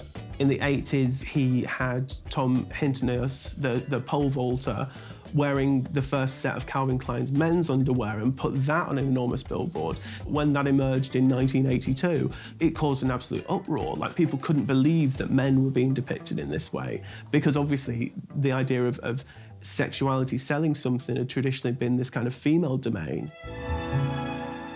By 1984, Klein was selling in many different countries, obviously United States, and throughout the United States, 12,000 shops alone were selling his products.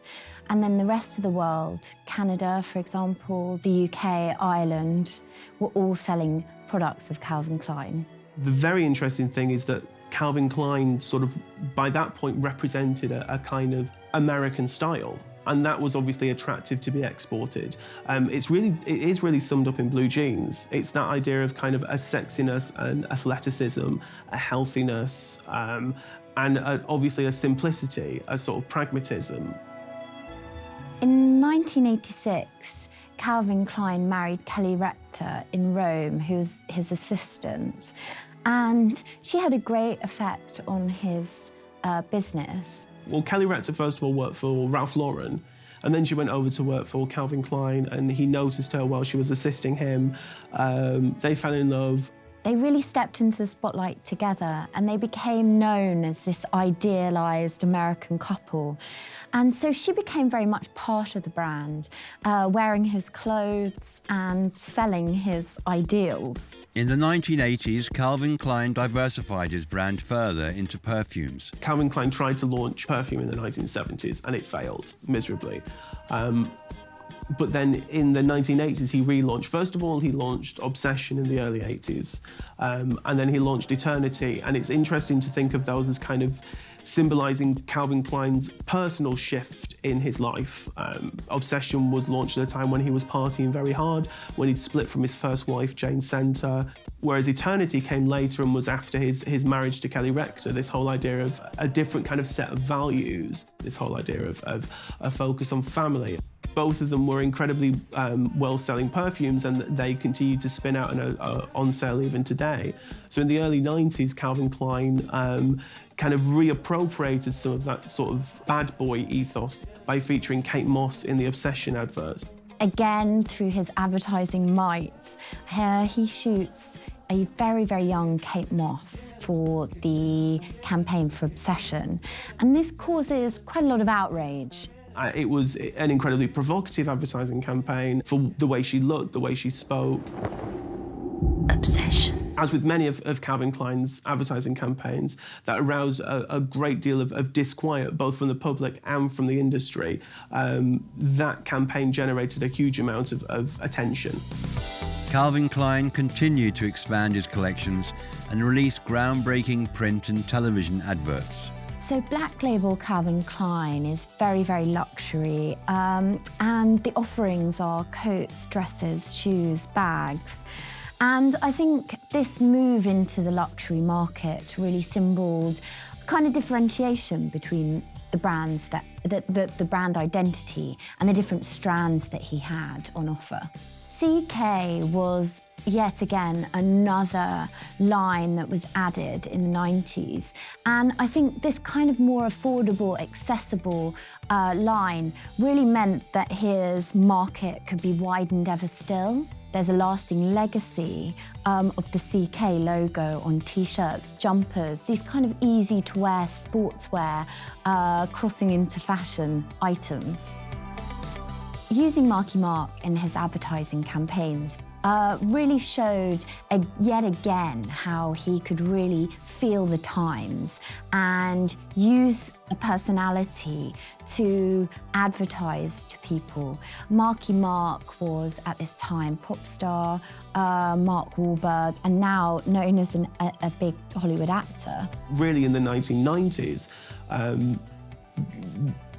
that was Calvin Klein at one of the best points, one of his most influential moments was in the 1990s, not just in terms of the mass appeal of Calvin Klein underwear being promoted by people like Marky Mark, but also in terms of the impact that his catwalk shows was having. You know, Calvin Klein was really at the forefront of minimalism. That was the most influential movement in 1990s fashion. Philip Van Heusen bought Calvin Klein in 2002. They paid $430 million, along with another $200 to $300 million in stock options. This had some interesting ramifications for the company. Klein himself, in 2003 and 2, when the negotiations were happening, he was written in for 15 years as creative director. However, in 2003, he began to take a slight step back. You know, Calvin Klein was older. Calvin Klein, you know, wanted to sell, wanted to settle down, wanted to step back from the day-to-day operation of the company. The fact that he was retained as a consultant was interesting. You know, the fact that he still obviously wanted to be involved in the company, and he consulted on the Euphoria fragrance for them.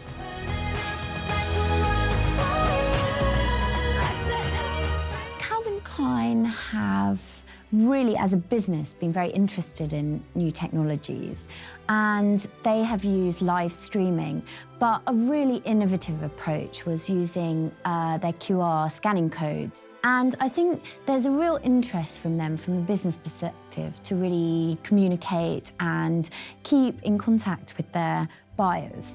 At the moment, it's an odd moment for Calvin Klein, because the head of womenswear and the head of menswear have just left Calvin Klein. The head of menswear was Italo Zucchelli, and the head of womenswear was Francisco Costa. And they've both been there since Calvin Klein exited the business in 2003. I think the interesting thing now is to see who's going to be brought in. The discussions around Calvin Klein are that they want to unite all the brands under a single creative director, the way that it used to be under Calvin Klein himself. It will be very interesting to see if they can unite such an enormous company and such a diverse group of lines under a single creative direction. I think Calvin Klein's legacy is one of a very clever way of creating a brand. You really understand that he had this real view of building a department store brand, so to speak. It's really interesting to look at his marketing and the way in which he's kept with the zeitgeist without letting the clothes sort of be led by kind of trend-based movements. The other thing that Calvin Klein really did was to export a particular idea of Americanness. When we look at Calvin Klein clothes, when we look at the images that Calvin Klein created around them, the images that he, you know, those kind of seminal images, they're really emblematic of a certain type of American life.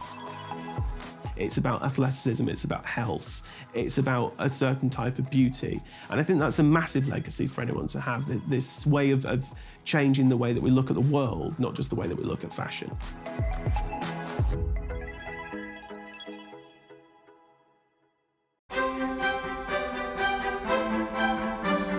Well, I think Chanel was very much a modern woman. The sort of demands she placed on clothes and the sort of solutions she came up with were things that were suggested to her by her life as a modern woman. They were really clothes for living in. They weren't clothes to be ostentatious displays of wealth. They were clothes for getting on with business. It was Chanel who really did, as Mary Quant said, bring about a modern way of dressing. Her whole philosophy was that things should be worn in a very casual, nonchalant way.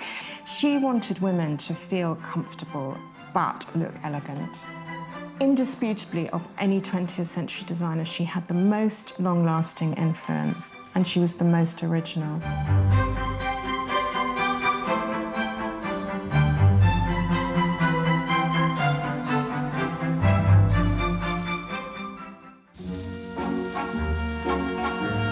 Gabrielle Chanel was born in 1883 in Saumur in northern France. The thing about Gabrielle Coco was that she elaborated so much of her life and she obfuscated other bits, so it's hard to tell exactly what happened, but I think we're pretty clear that it was not an easy childhood. When she was only 6, her mother died and her father placed her in an orphanage, a convent orphanage. She lived there until she was 18, when she was too old to stay with them any longer, and then she was cast out on the streets. But it should be pointed out that while Chanel was at the orphanage, the nuns taught her how to sew, and that would prove pivotal. So she left there and went to work as a seamstress. But at night, as a sort of sideline job, she was performing in cabaret. She was one of the poseurs. She actually at one point wanted to be a performer because that was the route for a poor girl to actually make some money, but it wasn't very successful. It was there in cabaret that she got her famous nickname. She'd been christened Gabrielle Bonheur, but she became Coco, and that may have been for a famous song that she used to sing, Cocorico, or it may have been short for cocotte, which of course means both flirt and, less kindly, kept woman. Because from this time on, the wealthy men around her would be a very important feature of Chanel's life. While she was working in cabaret, Coco Chanel met the textile heir, Etienne Bolsin, and it was he who first offered to back her in the millinery business. She actually went to live with him in his chateau for a period of time. When she turned to millinery as relief from the kind of boredom she experienced when he would leave her to go on different military campaigns, but then she also spun that out into a business. She then met a friend of his, an even richer friend, Arthur, or Boy as he's usually known, Chapelle, and who was an Anglo-French polo-playing rich man who volunteered to actually set her up with an establishment of her own. Chanel was a very quick study, and he opened up even more of a sophisticated world to her, and she absorbed it all, and together they were quite the power couple. To Boy's credit, it wasn't only financial backing he gave her. Some of the things he loved, his whiskey hip flask even, would influence the design of the first perfume bottle. And that whole sports-playing, gentlemanly look was very influential for Chanel's first designs. I think it is important to state that Chanel was incredibly single-minded, she was incredibly willful, and she was very ambitious. For her, having sewing skills and seeing fashion as a career that women could succeed in without the interference of men, she saw that as kind of her ticket to freedom. With Capel's support, she launched her own business in Paris. She actually shared the shop with an existing couture establishment, so she wasn't selling clothes, she was only selling hats. But she sold hats to high-ranking members of French society, including a woman called Gabrielle Dozenet, who wore a Chanel hat in a 1912 theatre production of Bellamy, and that garnered extreme attention for her across Paris. She then opened her shops in Deauville and in Biarritz, the seaside resorts. La mer qu'on voit danser le long des golfes clairs. It was here that Chanel moved into making clothes as well as hats. Deauville proved to have a great influence on Chanel's early style because she incorporated sort of sailor stripes, famously the Breton T-shirt that just, it was initially a signature piece for Chanel, but it's become a classic throughout the world. She also took the fisherman's jersey, which had been considered a very poor sort of functional cloth before, and she made dresses out of it, slouchy jackets. She once said that it started when, because Deauville is a little chilly, she pulled on an old jersey shirt and realised its possibilities. At that time, jersey was perceived as a fabric that was used only for men's underwear, but Chanel felt that it could be applied to women's dress, and specifically that it could be applied to kind of modernising women's dress. It sounds incredibly simple, but really it was revolutionary, because not only was it about clothes that were free, clothes that were easy to wear, clothes that weren't restrictive, it was also about taking something that was really everyday and elevating it to luxury. Very, very quickly, she was able even to pay Boy back with the money that she was making from these new, utterly revolutionary designs. Chanel actually established herself as a couturier in 1918. That was when she founded the house as Maison Chanel at 31 Rue Cambon. In subsequent years, she would take over the buildings on either side of that to expand her ever-growing empire. And the salon there in Rue Cambon is still very much the way it was in her day, with its golden beige carpets and its mirrored staircase where Mademoiselle would sit sort of out of sight of the audience and watch the shows. Really what Chanel's clothes epitomised after the First World War was a new way of dressing and a new kind of femininity. It wasn't about corsets, it wasn't about layers of clothing, it wasn't about kind of a cumbersome silhouette. It was about simplicity. So there were all these movements happening in the start of the 20th century. You know, there was the start of abstract art, cubism. There was what Chanel was doing, and it all came together after the First World War because women just did not want to dress in the old way anymore. That was something that had begun to emerge in women's clothing during the war, when women suddenly had to move much more and undertake different tasks than they'd ever had to do before. Women had to work. When women emerged from the war, they didn't want to give that up. And really what Chanel offered was a new wardrobe for a new type of woman.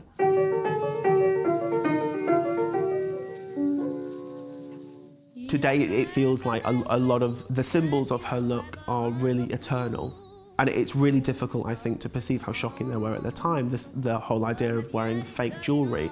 Chanel wore ostentatious fake jewellery. It was really about inverting ideas of luxury, challenging notions of preciousness, things that had been kind of cemented since the Middle Ages. Chanel was ripping them apart and was proposing something modern alternatives, modern views of luxury. And it was all tied up with ideas of practicality, ideas of freedom. Chanel said, if there's a button, there must be a buttonhole that goes with it. If there's a pocket, you should be able to put your hand in it. When Chanel was fitting designs onto her models, she used to make them bend over, stand up, sit down, get up as if they were getting up the steps of a bus, just to be sure that the designs actually worked for everyday living. And I think that's why women absolutely fell on them. She herself said that what she wanted was to make designs where a woman could breathe, eat, drink without actually fainting. Chanel met the Duke of Westminster aboard his yacht in Monte Carlo in 1923, and the two started a decade-long relationship. Once again, one of her lovers gave Chanel something important for her aesthetic.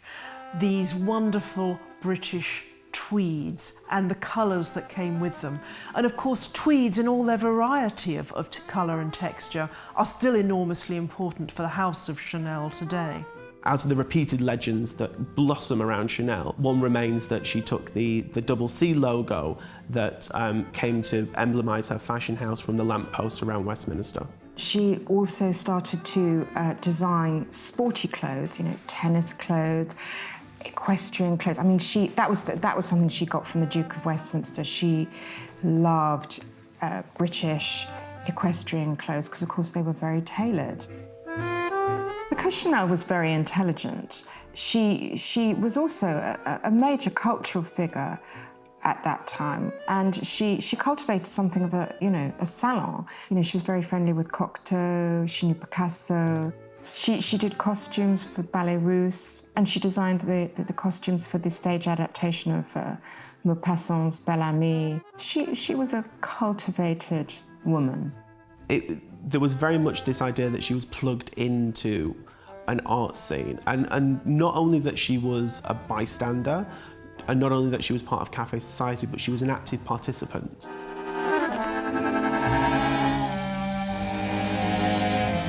Chanel was admired and worn by numerous celebrities, including Grace Kelly, Princess Caroline, and Elizabeth Taylor.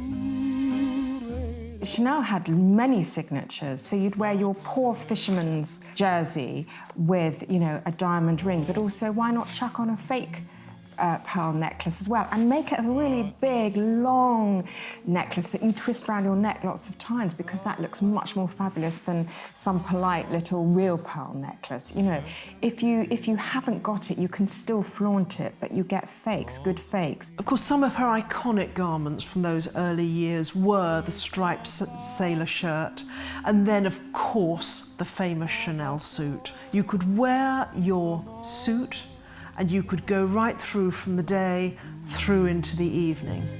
By the 30s, she'd done this little black dress, and that was revolutionary because prior to that, black was definitely the colour of mourning. You did not wear it.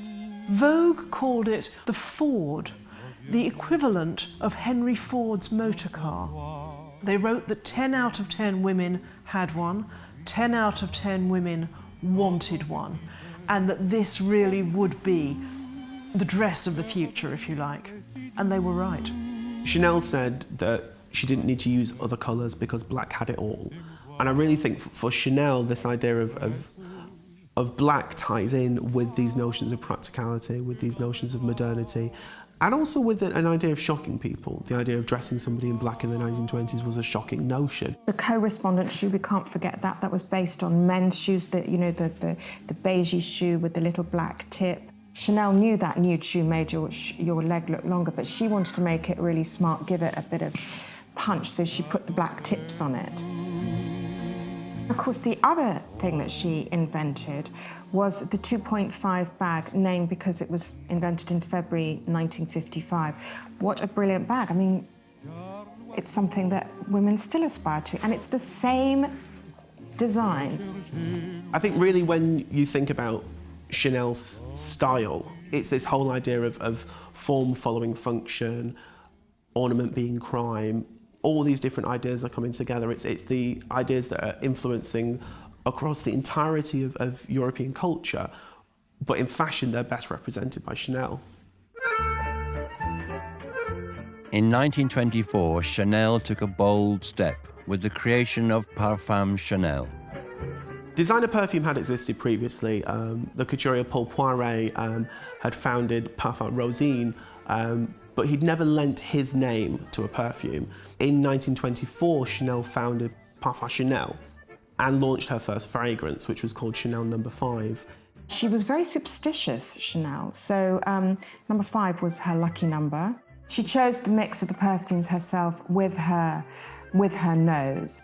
It has jasmine in it, amongst other, lots of different notes in it, rose, all the things that she personally loved. This was not a designer going and picking something off the shelf and saying, that'll do, we'll do another one in 15 months' time. This was a perfume that she wore. It was the perfume that she wore. The bottle itself was based, Chanel said, on a variety of different themes. On the one hand, the stopper was supposedly based on the shape of the Place Vendôme. It was also inspired by the gentlemen's toilet sets of her different suitors, as well as by the kind of chemical bottles that she would see at work in the laboratory when they were actually mixing the potion. And of course, Chanel No. 5 would get what's possibly the most famous unsolicited celebrity endorsement of all time, when Marilyn Monroe was asked in an interview what she wore in bed and said 5 drops of Chanel No. 5. Of course, the Second World War cut an absolute swathe across the Paris fashion industry. How not? And every designer had to make their own response. But Coco Chanel's response would cause a great deal of controversy. She became romantically involved with a leading German, Gunther von Dinklage, and it was he who enabled her still to go on living in her apartment in Paris in the Ritz. She actually denounced the owners of Parfum Chanel, the Wertheiers, as Jews and tries to get control of the company.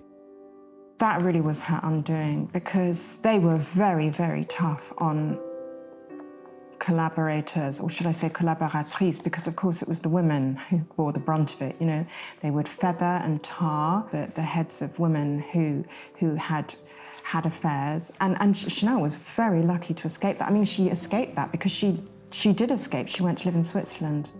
There is one theory in one of the many books written about her that she was sort of spying for Churchill, because through the Duke of Westminster she had met Churchill, not just met him, but she had become friendly with him. There is this theory that Chanel was an incredibly useful and effective spy. I do not know if there is any merit in this theory. Who knows? Her known collaboration with the Nazis did profoundly affect her reputation. After the war, the French never quite forgave Chanel for really quite some time. She tried to play it down herself. As the Americans liberated Paris, Chanel ordered her staff to give out free Chanel No. 5 perfume to the American GIs so they could take a little glamour home. And that made her very popular with the Americans who were around then, but the French were a lot slower to forgive her. Chanel was actually brought back into fashion because sales of Chanel No. 5 had gone on the wane.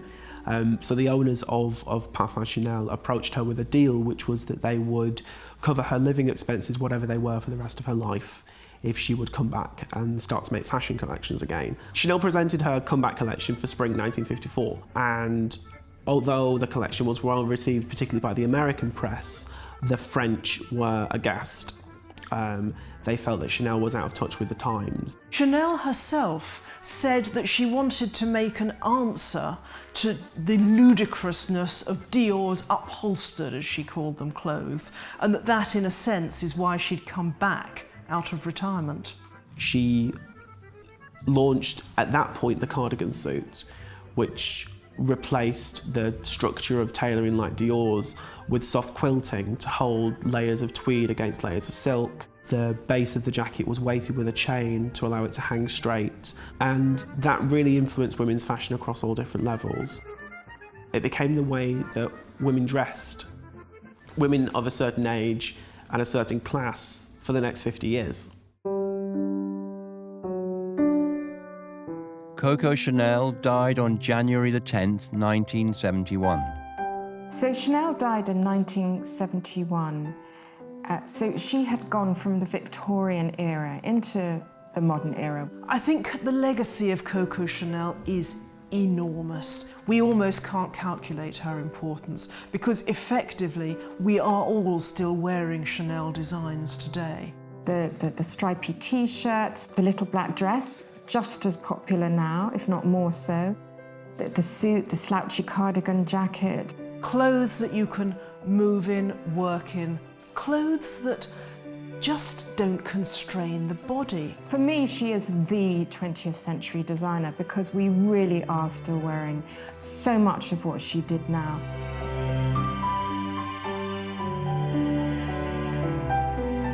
After Chanel's death in 1971, the House of Chanel ticked along for some years, but what really revolutionised it was in 1983 when Karl Lagerfeld came to the helm. when Lagerfeld was brought into Chanel, the whole idea was for him to energize Chanel. Chanel has been said at that point to have been like Tutankhamun's tomb, not meaning kind of a place of undiscovered treasures, but something that was really dusty and really old. And what Lagerfeld did in '83 was to start to dust it off and to reignite Chanel's legacy, to reanimate Chanel. It was about how do you make this moribund thing fashionable? How do you make people forget their grandmother wearing a Chanel suit and want to wear one themselves? And that's really was the challenge that was placed with Lagerfeld. What he very cleverly did was identify what they now call codes, but are the signature pieces, you know, the little black dress, the suit, the tweeds, the correspondent shoes.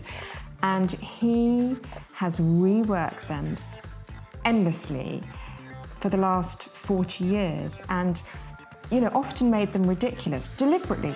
It was really about an irreverence, but what Lagerfeld did at Chanel was set the blueprint for designer house revivals, which is still with us today. Karl Lagerfeld really has taken the house of Chanel onwards and upwards and outwards and made it a real commercial powerhouse. I mean, I think the interesting thing with Chanel is that in this world of fashion that's incredibly open and incredibly boastful about its financial figures and about how well everything's doing and about how well everything's selling, Chanel's privately owned, and Chanel is the one that no one really knows anything about. No one knows how well Chanel is doing. The only thing we know is that Chanel is able to stage these kind of spectacular events. We know that Chanel is able to make these kind of incredible clothes. I think of all the labels, Chanel somehow has never lost its sort of classiness, and I think that's a combination of very clever business manoeuvring and marketing from the Wertheimers. But I think it's also got to do with the aura of Coco Chanel. She's just this incredible woman. She is the most powerful weapon that Chanel has. Well, there's no way Chanel will ever die. It can't. Chanel's it's the most famous house in fashion. It's always going to survive. Although the flesh may wither, the name will still prevail. The Chanel name will always continue because Chanel's actually more than fashion, Chanel's style. There's something eternal about it, will always continue.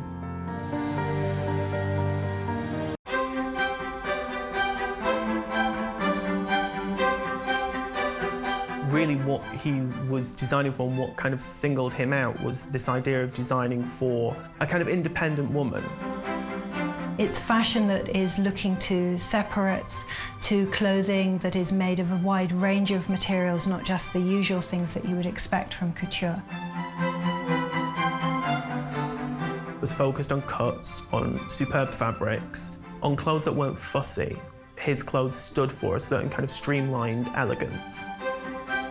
I think that's what we forget now when we look back at Givenchy, because it is so perfect, it's so grown up. It was seen as youthful. Making clothes that, in effect, kind of heralded the launch of designer ready-to-wear in the 1960s. Really what he offered to couture clients specifically was kind of a gentle passage into that new era.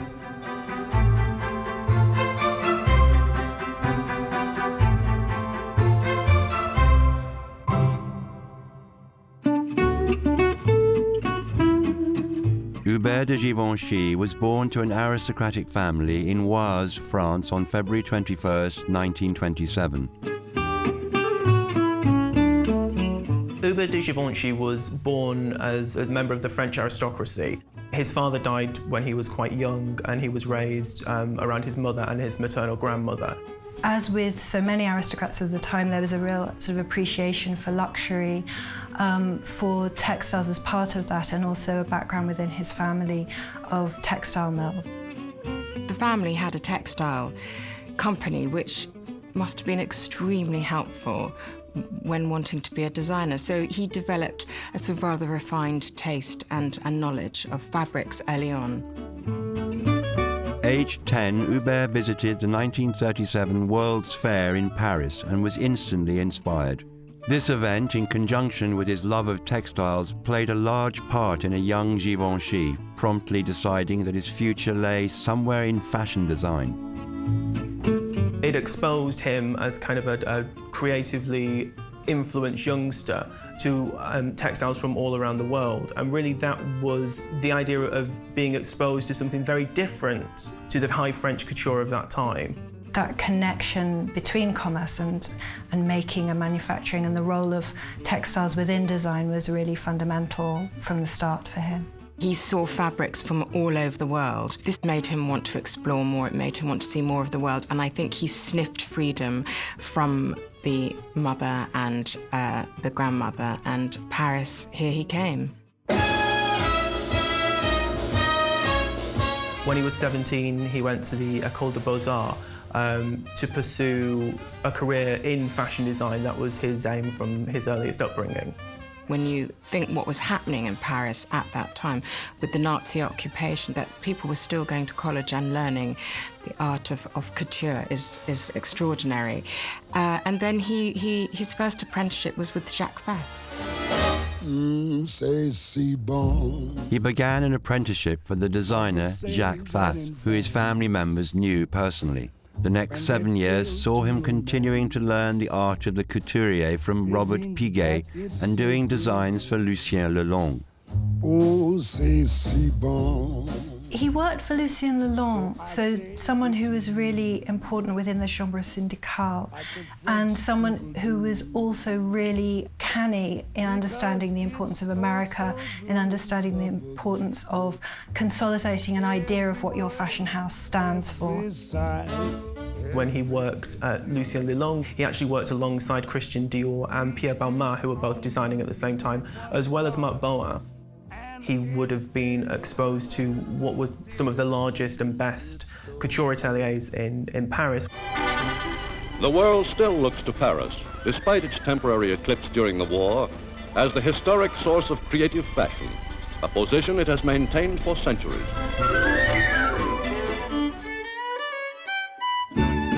In the subsequent years, he collaborated with Elsa Schiaparelli. It's very interesting that he worked with Schiaparelli. A lot of people don't know that because her style was very, very flamboyant, theatrical, a lot of surrealism, Dadaism in her work. So maybe he ran in the opposite direction from what Elsa had taught him. He made a lot of separates for her boutique, and that's something that he then comes on to be really very well known for. Givenchy made a lasting impression on the Parisian fashion scene, thanks to his remarkably tall frame and uniquely elegant designs based on powerful femininity. He was quite unforgettable. In 1952, after being dismissed by Elsa Schiaparelli, his own design house, the revolutionary La Maison Givenchy, was born. Christian Dior was 42 by the time he presented his first couture collection. It was really revolutionary to see someone so young founding a couture house. His first collection got rave reviews, so there was never any problem of acceptance there. L'Album de Figaro wrote a feature stating that in one night, Hubert de Givenchy became one of fashion's most famous children with his first collection. They were raving about his young clothes. I think that's what we forget now when we look back at old Givenchy, because it is so perfect, it's so grown up. But it was seen as youthful. He was a youthful couturier, and he was creating youthful clothes. It was almost a precursor to the sort of couture we see in the 60s with Pierre Cardin and André Courrèges, where there's very much this focus on youth, on a certain dynamism. And really, Givenchy's early designs had that. His first notably exceptional sartorial pieces were skirts and tailored blouses made from raw cotton. There was a movement amongst the bourgeoisie in the 50s for these rather sort of understated, quite simple, almost peasant clothes. Of course, they were very, very refined, so there would be silks that looked like linens and so on. He made this collection from cottons, and it went down a storm. He's really interested in quite mundane fabrics like cotton, denim, leather, fabrics that perhaps wouldn't be so immediately associated with couture, but he's able to use them in such a way that they become a sort of refined and exquisite element within a design. Givenchy designed separates, which was seen as something revolutionary. For a couturier to propose a skirt and blouse to women rather than a complete look was really seen as something quite extraordinary. This seemed very fresh and new, and very practical as well. Using these fabrics in a very, very feminine way. He's taking a traditionally male fabric and using it in a very feminine light. So there's a sort of youthfulness and kind of almost dewiness, I think, to his designs, that they're really, really fresh. Named after his muse and model of the day, Bettina Graziani, Givenchy created the Bettina blouse. It was cotton, it had a sort of wide open neck, and it featured English embroidery on it. His Bettina blouse, which was kind of a ruffled and flounced number, was made out of cotton piqué, which wasn't the sort of fabric that people were used to couturiers using. I think that's really quintessentially Givenchy, that it adds quite sharp tailoring, a knowledge of how tailoring pulls into the body, but then very sort of frivolous seeming feminine elements, which are then balanced with the more masculine elements of the shirt front and the fabric. In 1953, Givenchy met Audrey Hepburn. It was to be the start of a lifelong relationship, and through the global reach of Hollywood, it allowed Givenchy's designs to be showcased around the world. I think it's a really interesting story how he meets Audrey Hepburn, that she is actually, it's via a Schiaparelli contact that she is brought to his house, and it's when she is looking for costumes for Sabrina. Well, hello, how are you? When Audrey Hepburn first met Hubert de Givenchy, he was incredibly disappointed because he actually thought it was going to be Katharine Hepburn that he was going to be dressing. And then this kind of little waif turned up. But I think when she arrived in a little sort of shirt just knotted at the waist, and I think little capri pants and ballet shoes, I mean, he could just see that this was an actress who had absolute innate style. Oh, you look lovely, Sabrina.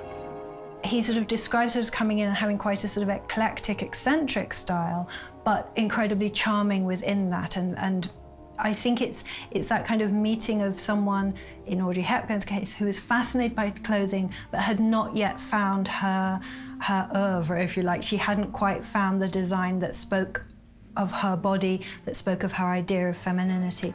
Kiss me, David. Love to, Sabrina.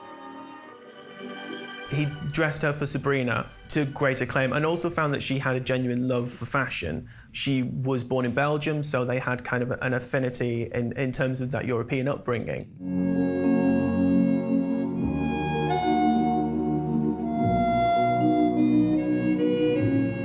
Givenchy's big breakthrough was Breakfast at Tiffany's, and arguably that's his most famous contribution, and his most famous dress is the one that Hepburn wears when she's sort of having an early breakfast outside the Tiffany shop in New York. It's interesting that his dress was used in Breakfast at Tiffany's because obviously Holly Golightly was seen as this kind of free-spirited, kind of modern woman, rather than the sort of corseted and corseted women that were represented by Christian Dior's new look. Even people who've never seen the film know the poster. I mean, it's one of the most famous artifacts of the 20th century, the poster of Audrey Hepburn with the cigarette holder and the little black dress. And that little black dress still looks pretty modern today.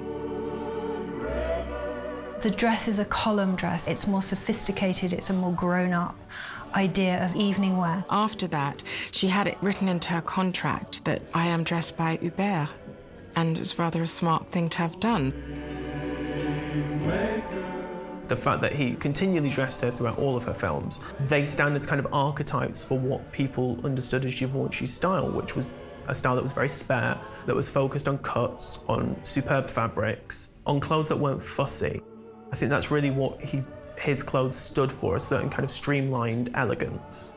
He did 8 films with Audrey altogether, right up till 1979, I think. So that was an incredibly fruitful meeting that he had that day with Audrey, and it really influenced the way he designed. She just looked so joyful and so just filled with happiness when she put on his clothes, and I think that's what you see radiating from her when she wears her designs, and what makes them so appealing and really brings them to life and really unites the two of them. She was the dream muse for any designer, but particularly brought out the best in Hubert, and he was a very charming man as well. And I think Chanel could have dressed Audrey Hepburn, but I think the relationship might not have been as enduring. I think it would have been much more prickly.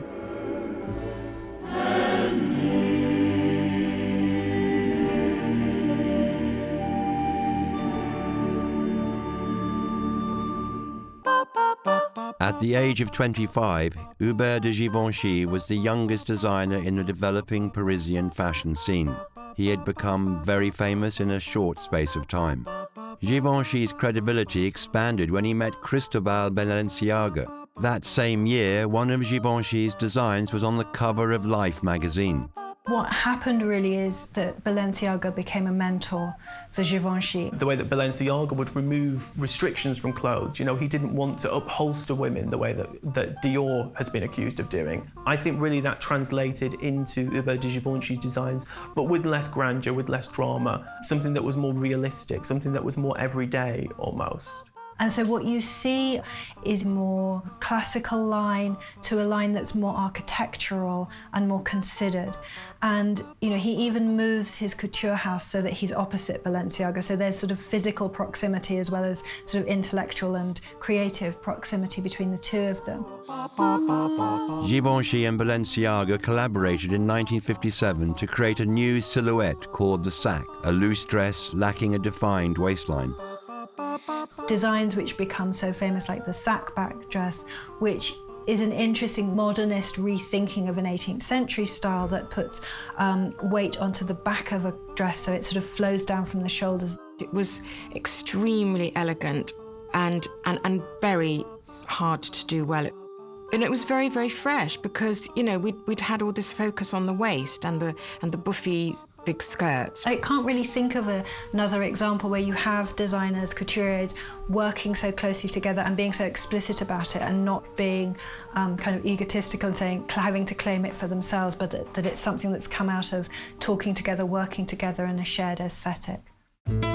Originally created exclusively for Audrey Hepburn, Givenchy released his perfume L'Interdit in 1957. It was the first time the world had ever seen the face of a celebrity on a perfume. There had been kind of Elsa Schiaparelli Shocking, which was linked abstractly to Mae West.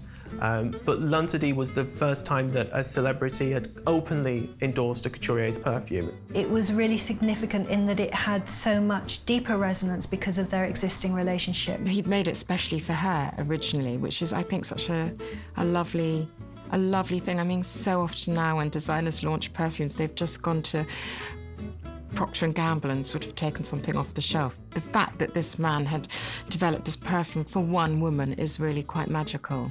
With somebody like Audrey Hepburn, when she's tied so intrinsically to a house like Givenchy, it really takes that kind of celebrity endorsement to another level. As Givenchy's designs received huge international success, America's First Lady, Jacqueline Kennedy, caused a stir by wearing a Givenchy evening dress during a visit to Paris in 1961. It caused a bit of a fuss back in America because First Ladies were meant to wear American designers, and she got wrapped on the knuckles. Givenchy, with this Hollywood connection, was kind of a French style that Americans could relate to. It was a French name that Americans could relate to. She did look very regal in it. And I think that contributed to the whole aristocratic clothes horse view of Jackie that was incredibly seductive to many people, but also alienating to some.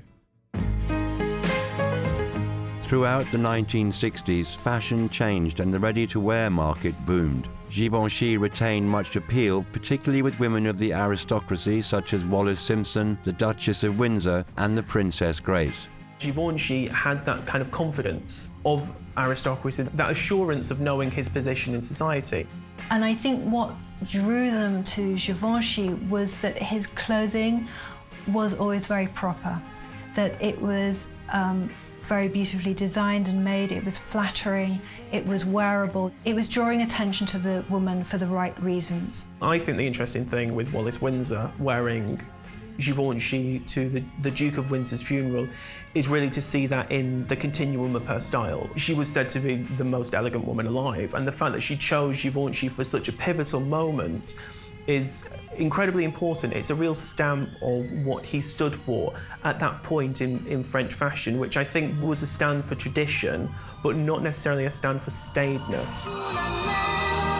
As mainstream consumer needs continue to move away from haute couture and into ready-to-wear, fashion houses across the world saw a sudden change in demand. There was one season, basically, when department stores just stopped buying haute couture and started to buy ready-to-wear. Why would you license haute couture and have copies made at your own expense when you could just buy the designer ready-to-wear and it was already made for you? So really, it pricked the bubble, it all collapsed. Yves Saint Laurent said that couture was dead in 1971. The whole world sort of changed. And I think Givenchy was probably quite scared by that. In 1973, his first men's ready-to-wear line was established. Throughout the 70s and 80s, the Givenchy brand expanded worldwide into many different areas with much success. His Lincoln Mark V car design in the 1970s sold out immediately. Why do you sleep so still? For a lot of the older couture clients, as people like Dior died, as Balenciaga closed his house, as the houses that they'd always gone to, they all flocked to Givenchy because they knew that he would dress them in a manner that wasn't controversial, that wasn't aggressive, that wasn't going to kind of shock their friends or husbands. As the years progressed, Givenchy continued to thrive in an ever-changing world of fashion. In 1983, Vivienne Westwood showed her collection in Paris, and newspaper reporters said that you had to miss Givenchy to see it, but it was worth it.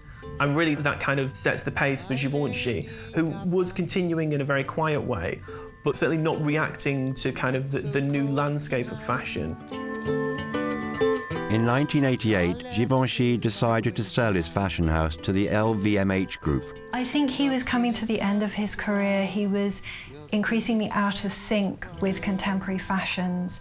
And it was a period when big luxury brands like LVMH were looking to buy older established couture houses and reimagine them for the late 20th century. In the 1980s and early 90s, LVMH was building up a portfolio of brands and was really seen as somebody that was resurrecting French haute couture. I imagine that they made him an offer he couldn't refuse and that he was getting on a bit and he didn't have an obvious heir.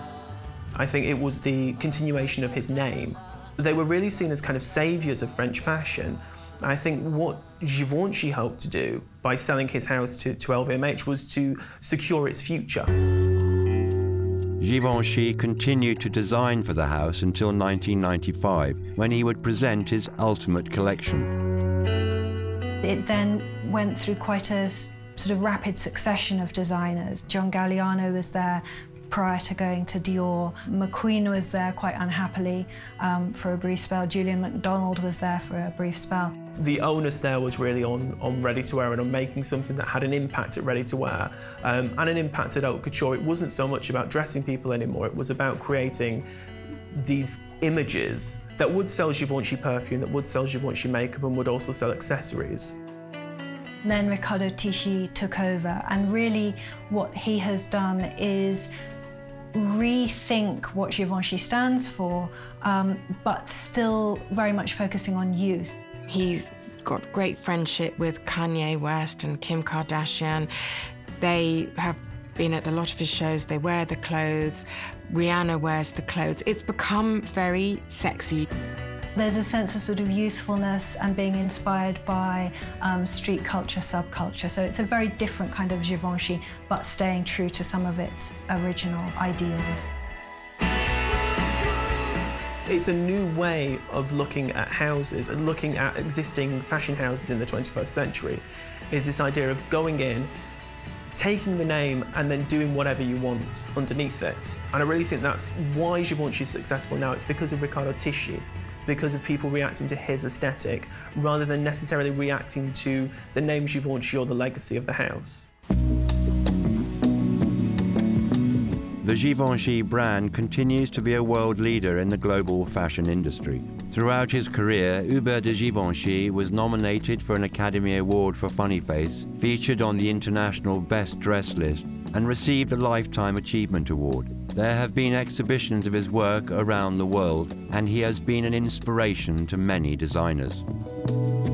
In the 60 years since Hubert de Givenchy set up his house, his work has been in countless exhibitions. People see it all the time without necessarily knowing that they're looking at Givenchy. I think really what Hubert de Givenchy will be remembered for is actually a very brief but very tumultuous period in French haute couture. It's that move from the 50s into the 60s. It's that move from people wanting to dress like their mothers into mothers wanting to dress like their daughters.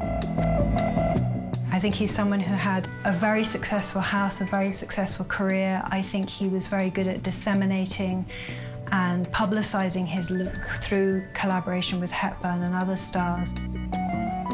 I think his clothes are timeless, and I think the femininity and the elegance that he espoused and did so beautifully. Even now, if you ask most women how they want to dress, it isn't even necessarily fashionably, they just want to look elegant.